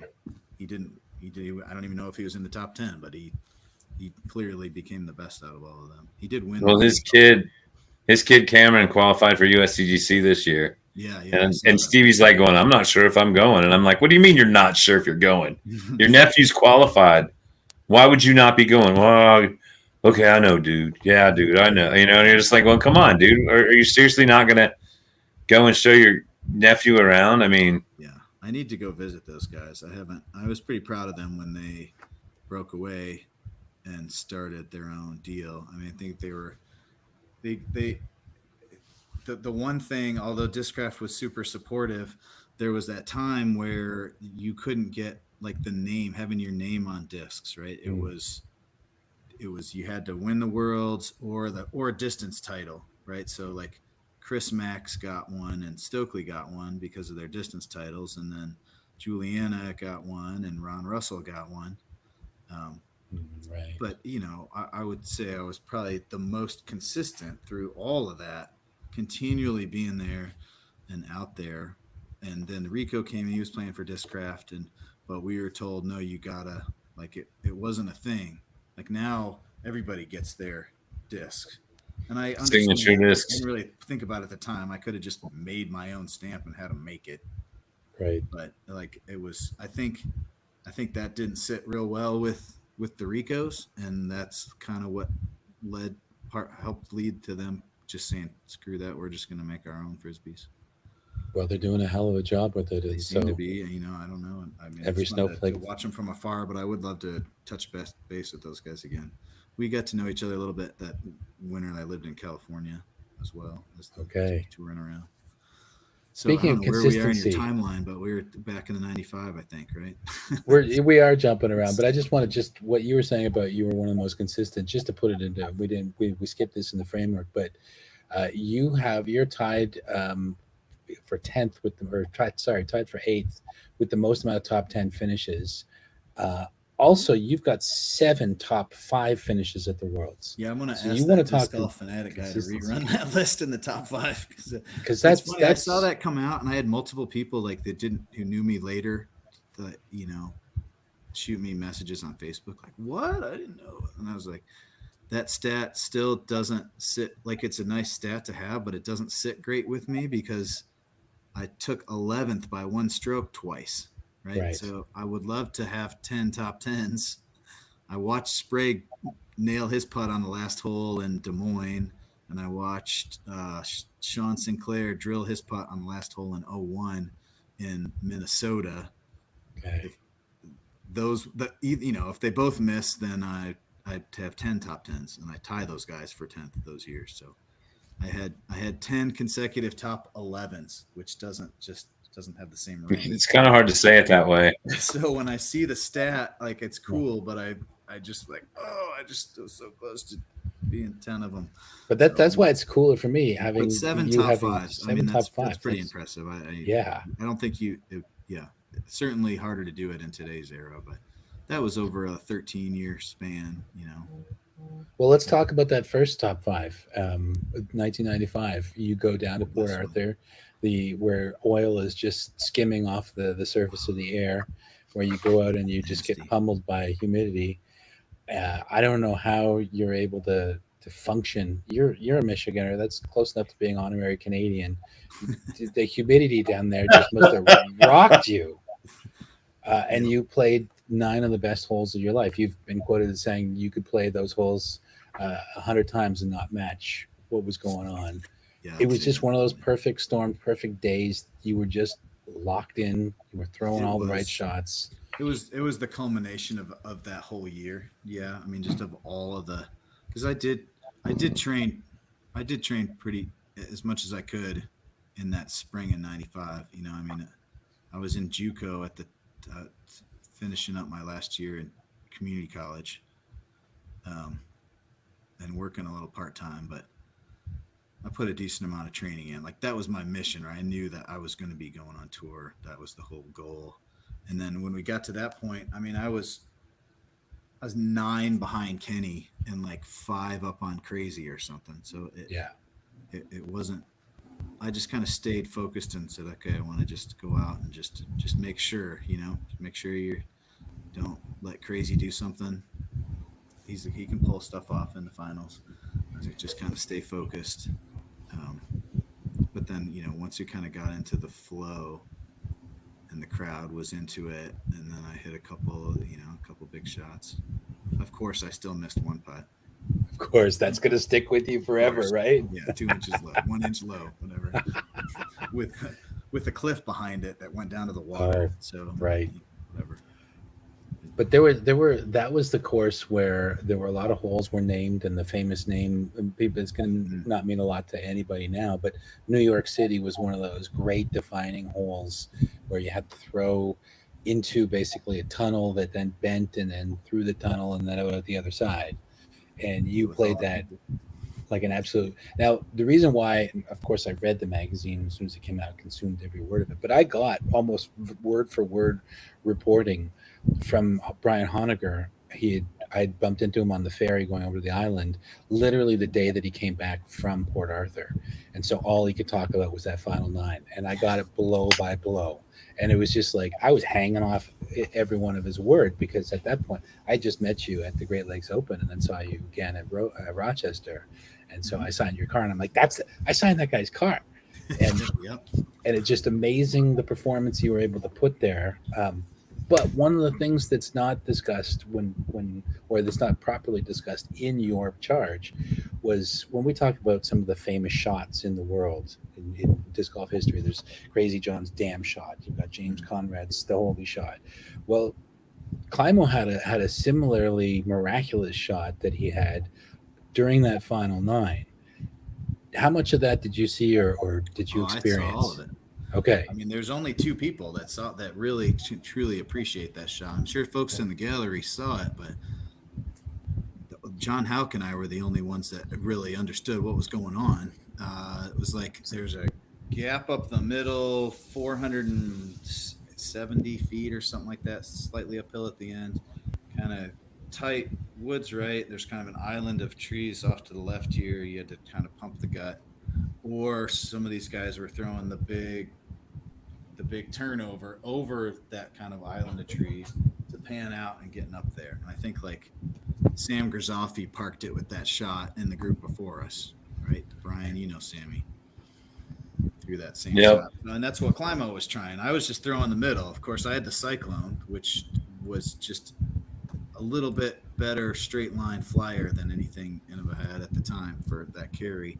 So I was taking the middle line. Never, but so Climo throws that big, and it's just a little low, and it clips a little something, and it kind of disappears. And we're like, oh, that's not good. Like I'd never seen that all week. Anyone actually hit those trees. And so then, how can I are going over there to kind of look for it, and we kind of get around the corner and realize there's an old maintenance shed, right? It was an old ball golf course that we were playing on, and two of the courses were on that, and no one, I'd never seen it, right? No one really even knew it was there, but then sure enough, it's there, and we are like, where is it? Looking around, we look up, and it's up on the roof of the maintenance shed, like facing out, and I'm like, I don't even know what you do here. I don't even know what how you're supposed to play this one. Where do you play it if it's on the roof of a house? Right. But the door happened to be open, and the door happened to be like coming in from the direction that you would have to get out from to get up by the hole. So we're looking at it, and how can I talking to each other, and like, I don't know, we're trying to figure out where he should play. And Climo looks at it, he's kind of pissed, and he walks in, and he like looks outside, looks in, he comes in, he's like, it's right about here, guy. I think it's right here. Does this look good? We go out, yeah, it looks good. It's okay. Out of the way. He just lines up, and like he's probably 20 feet away from the door.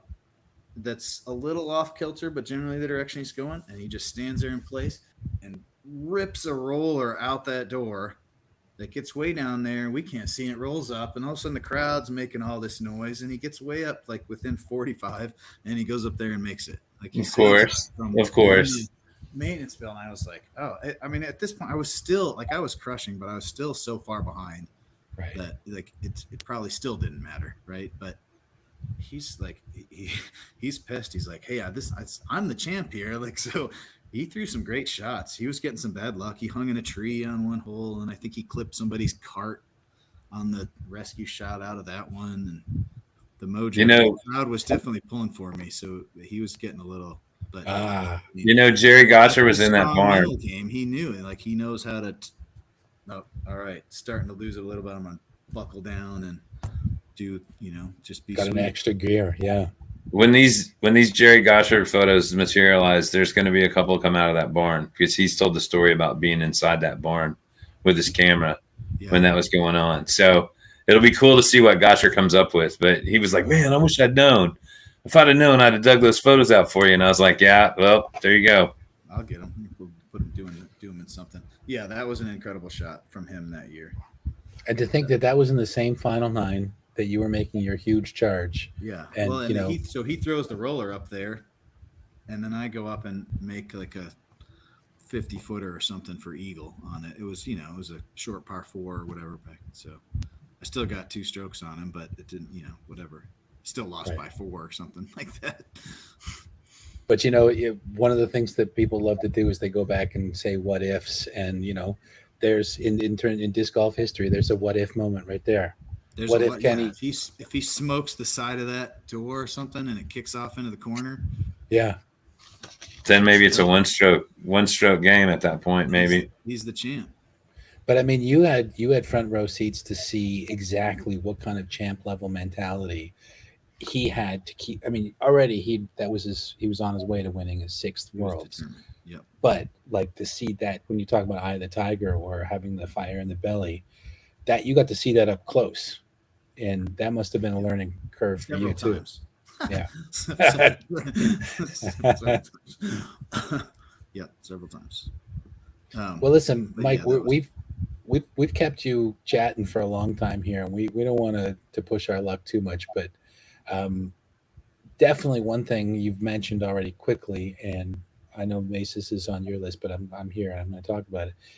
It was kind of a flash of the pan. You had a cup of coffee in California and then moved to Colorado. I recall hearing you saying you were living in Grass Valley. How did you actually live there, or how long did you live there? Yeah, so 95 finished the semester in the spring in Fort Collins, and then took off on tour. Right, Norman Pro-Am, first one. Right. Rolled into town. Had like $50 after I paid the entry fee, and then hung on. Lost to Sayre.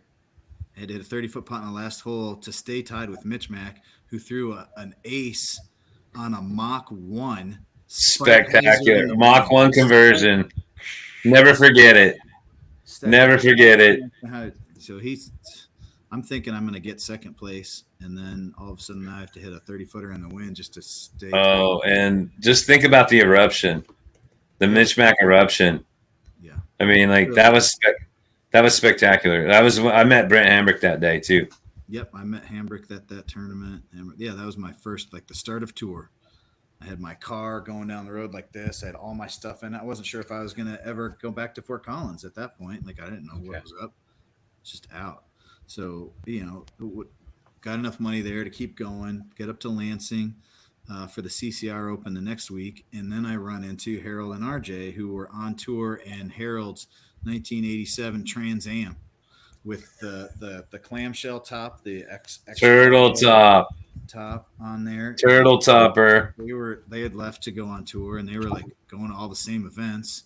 And my buddy Keith was like, "You guys should just travel together. Like, Mike, your car's big enough." So we did. We left the Trans Am in Keith's backyard for like 8 weeks or something, and then they all hopped in Maxine, and I took my bike rack off the roof and put their X-Cargo on top, and off we went. And it didn't. And at that point, I think the first tournament we went to was Iowa for women's nationals and Blackhawk Metro, whatever.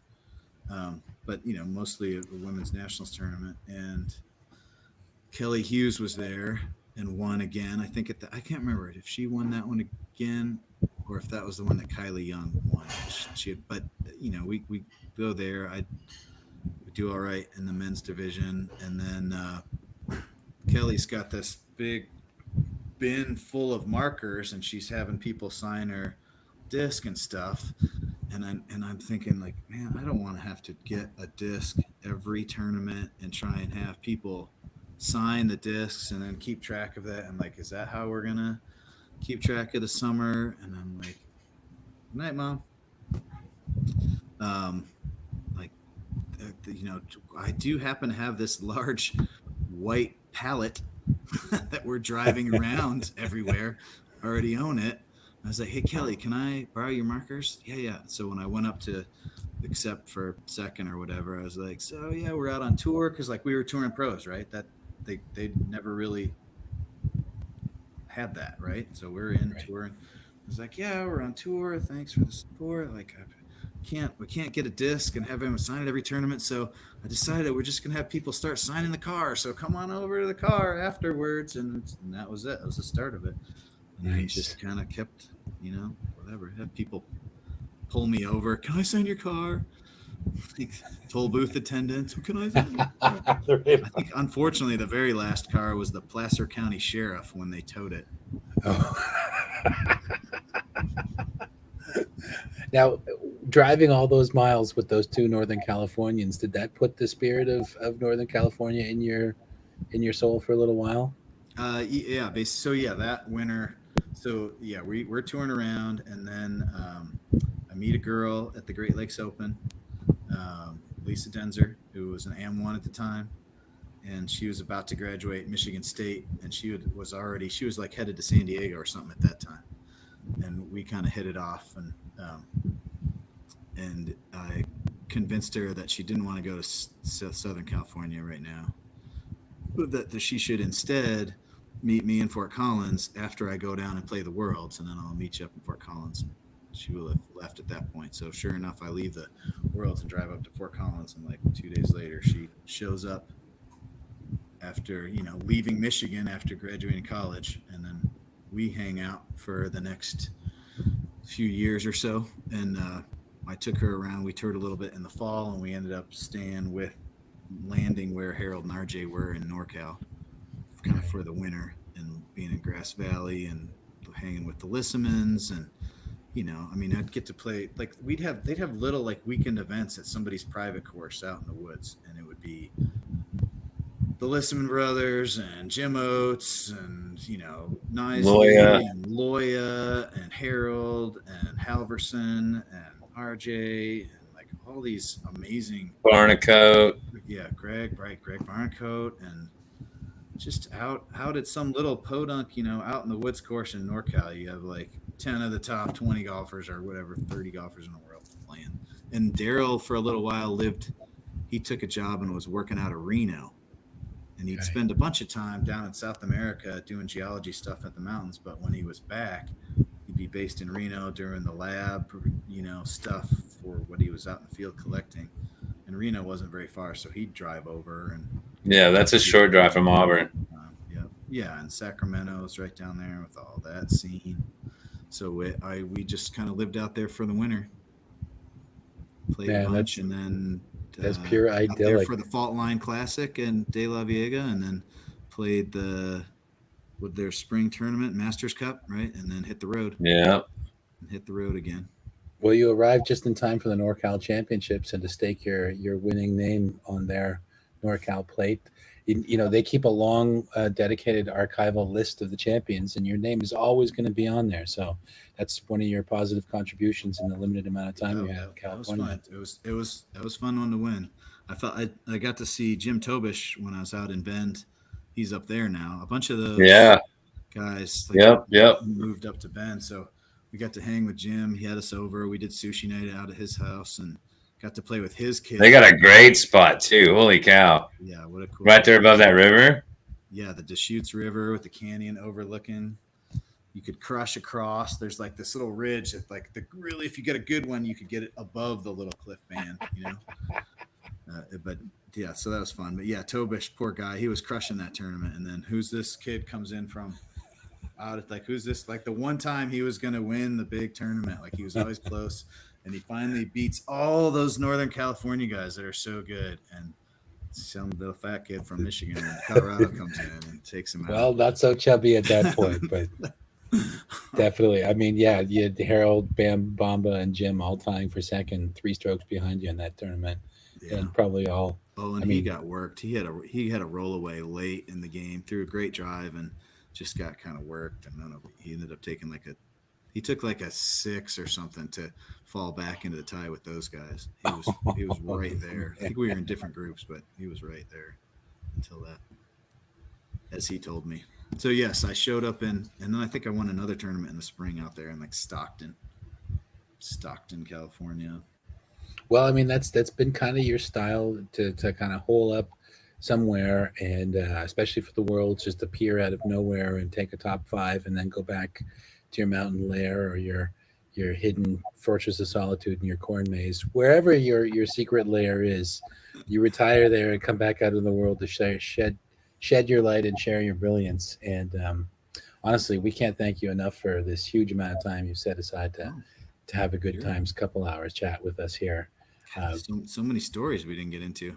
so One many of my stories. favorite One of my favorite things he ever said to me, like he called me up and said something. Hey, are you going to be in Indiana for Pro Worlds? And I was like, no, I hadn't gone to Worlds in a while. I go, what are you going to do? Show up out of the blue and show all those kids how to do it? And he goes, no, I'm going to take my kids with me and I'm going to show them what I used to do. And I was like, yeah, I didn't even think about that. Yep. I think your girls were probably like 7 or 8 at the time, or maybe somewhere in that. Well, it was 2013, right, when they came back. They were Oh, born so they, 2010, like that first year. So yeah, they were 3 or 4. yeah, They got to meet the Jenkins, or well, other folks got to meet them. Yeah, And yeah. I think Harold and RJ were both there. nice. So Do they Yeah, I think you're right. yeah, I are think they I are had they that proud of picture. dad and what dad's done with frisbees? Yeah, but I mean, I don't do it now. Like Especially not now. I'll go out now. Lizzie did play a junior tournament, like the Bloomington Club was holding a junior tournament, like a fundraiser for the Humane Shelter or whatever. She came and played and did good and loved it. Had her. She's got a victory. She talks about playing it because Rachel does like cross country and does more sports. Lizzie's playing volleyball, but she's a little more of a, do her own kind of thing. So Oh, cool. she may or may not get into it more. I've got I've got a pretty good practice area in the backyard of the house I moved into last fall. When I moved my mom out of Michigan, Brian, you remember coming to mom's house, and Oh eventually yeah, she moved from the house that was on the course to be a little closer to where her work was, and that's where she was for the last, I don't know, 25 years or something. Um, but when I moved her in here, I got a bigger house so we could all kind of fit in, and it came with a nice yard. So I've got 6 baskets out back, and Nice. just randomly nice. happened. I'd set a basket up in the backyard before I even moved in. We had like closed. We hadn't closed yet, but we were under contract and all that, and there was nobody living here. So I would come around and I rolled my basket out there, and I was out there putting, practicing in the yard a little bit. And the neighbor comes out of the hedges in the back from the place behind me that's facing the other street. And he was like, "Oh, hey, you the new neighbor? Oh, I'm Nate. Oh yeah. Oh, I see you like to disc." And I was like, "Oh yeah, I used to play a lot back in the day. I still have a few baskets." Like, "Oh well, I've got 4 baskets in my yard too. We should come. You can come throw here anytime you want to." So, like, we've got. I mean, I have an acre. He's got almost an acre at his place because he knocked over the neighbor's house and has a little side yard action. So we call it Glendale Greens now. Nice. Nice. A number of holes, and so that's if the kids ever want to get out there and practice or they get into it, it'll be there. But, Well, we hope that what happened with the Jenkins happens to them, but ultimately the biggest thing is we always want the kids to do what they want to do and be happy Yeah. with it. But of course, our frisbee, the burning embers of our frisbee hearts want them to just pick up the frisbee itself and go, I love this. I want to throw this. yes, I agree. But Mike, thank you. Been really great to see you and catch up with you. This has been awesome, really great interview. We've got so much more that we could talk to you about, but the Good Times Hour does have to come to an end at some point. Yeah, you But need Yeah, a good especially times if encore or something. Like, what are you gonna do? Like an hour stuff. it is, well, we were almost 2 hours and still we didn't fit it all in. So Yeah. oh we yeah. got- Well, but I appreciate you guys getting the stories out there. Like, especially getting people that were before I got there. I mean, I was not there in the earliest days. I was kind of in that sort of the early days of golf gaining popularity and being able to have more and more enough tournaments that you could really travel and have a tour. oh yeah. But Well, and in it's those early days, so it's been great to have you guys kind of bring those folks back and to have your research, kind of draw some stuff out, and then Brian's knowledge of the different scenes around the country from his years traveling. It's fun to see it. So thanks for having me and be a part of it. Right on. And shameless well- plug, I'm riding miles this month for the Children's Cancer Research Fund. They do Nice. a great cycle challenge. I think this is 7th year or something I've been doing it. So I pledged. The goal was to ride 400 miles this month. I'm already at like 320 or something like that. So I think I'm going to go for 500 something, and then Sweet. we'll hassle the Facebook world repeatedly again until the end of the month, and shortly and continuing on, because you can donate till the end of October to try and get some funds there. It's a great charity, and Well, and that actually reminds me of, we're really good at not remembering to plug things that we need to plug. But one of the things that we need to plug is next Tuesday, we're going to do the Larry Leonard Memorial Show. And so this is obviously something we should have said something about at the beginning of the show, but we're saying now at the tail end of the show, and maybe we can put together a plug between now and then on it. But basically what we're going to do is, if you got a Larry Leonard story you want to tell, send me an email at brian.maceman@att.net, and we're going to put together a little bit of a script, and we're just basically going to send out invites and have a bunch of people on. It'll be the biggest show we've ever done in terms of the number of people, but we're going to just bring folks on and let them tell their Larry Leonard story, and give them a good send off from a story standpoint, and just talk about. Yeah, there you go. See, and there's Larry's signature on the back of Maxine. So, yeah. anyways, that's something we're going to do next week. So if you've got Larry Leonard stories, if you happen to be paying attention still, which there is 4 people that are currently watching, And if you want to be a part of that, feel free to send me an email, and we're going to compile a list of stories and just go. We'll probably start a little earlier and finish a lot later next week, depending on how many people want to show up and tell stories. I know a lot of the Raleigh guys are going to join us, and anybody else that wants to is certainly welcome. And it should be a good time. There's certainly a lot of stories to tell about Larry. Yeah, he was smooth. Absolutely. Smooth player.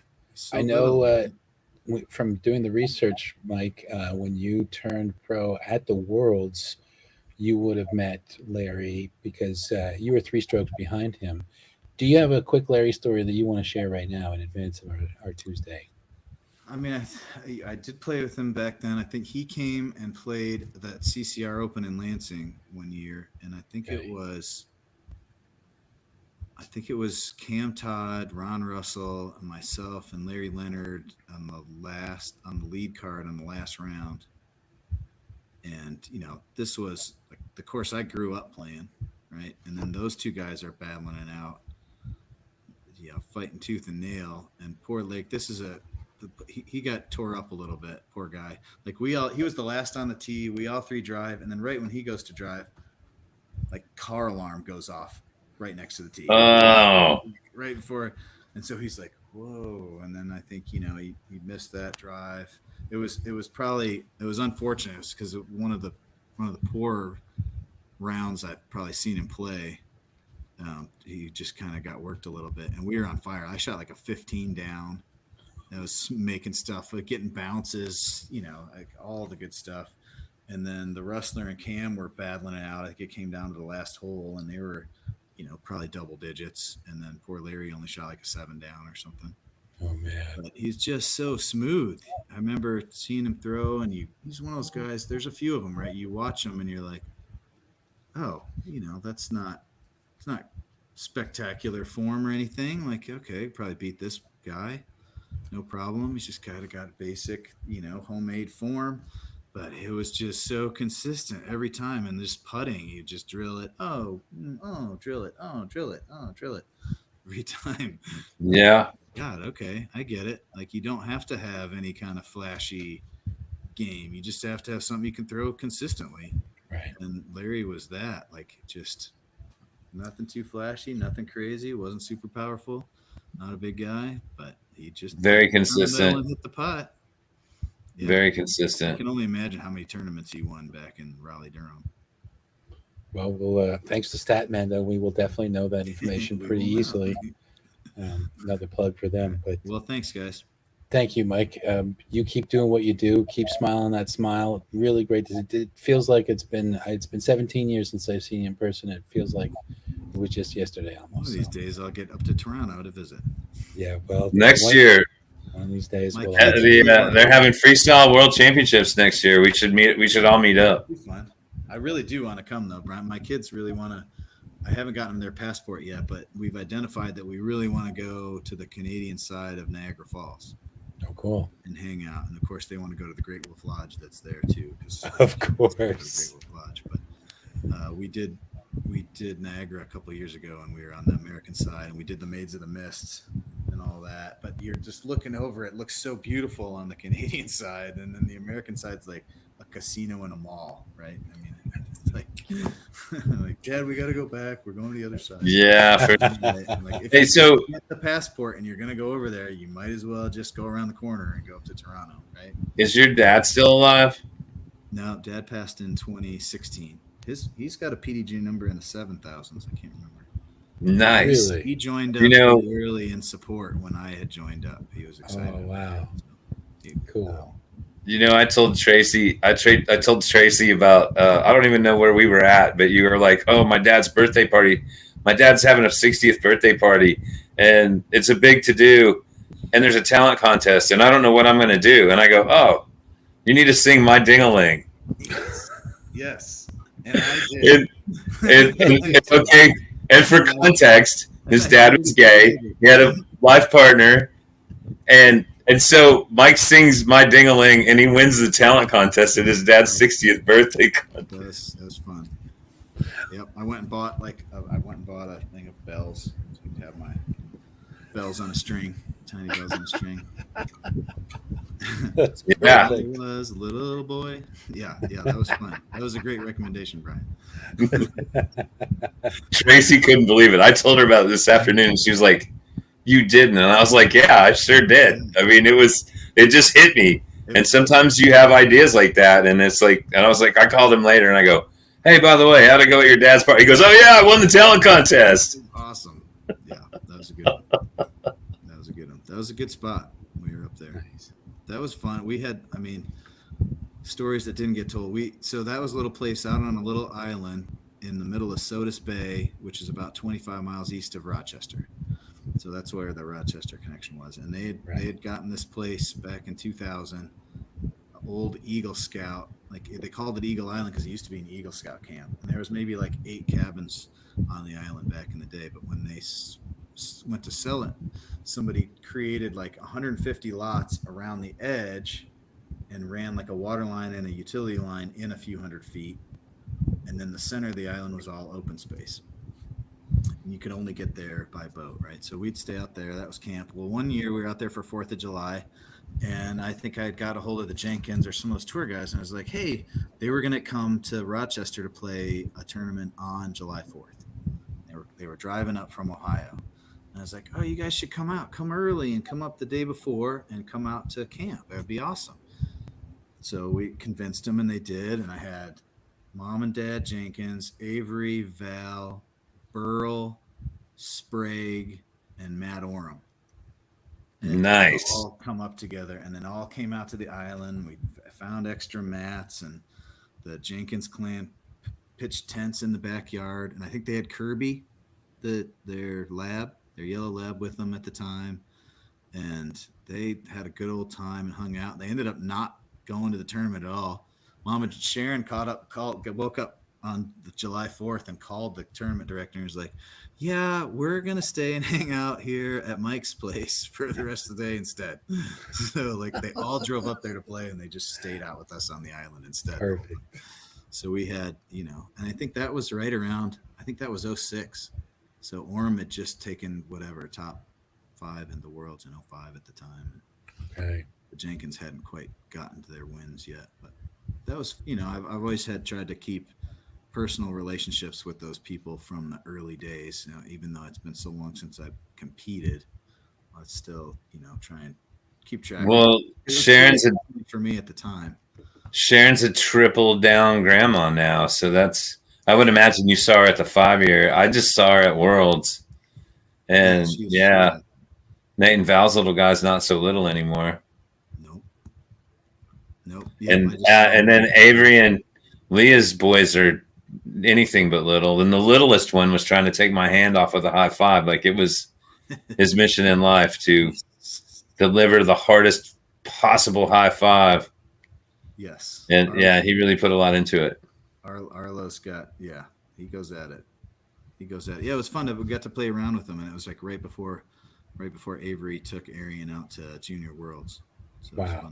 It was fun to see him warming up, like getting ready, all that. And Leah got a black ace. That was pretty funny while we were out there.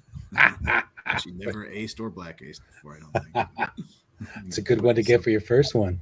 Right. So, all right. We'll see you guys. All right, Mike. Thank you. Have a good one, brother. Much appreciated. Love you, buddy. Peace. Later, bro. See you, Brian.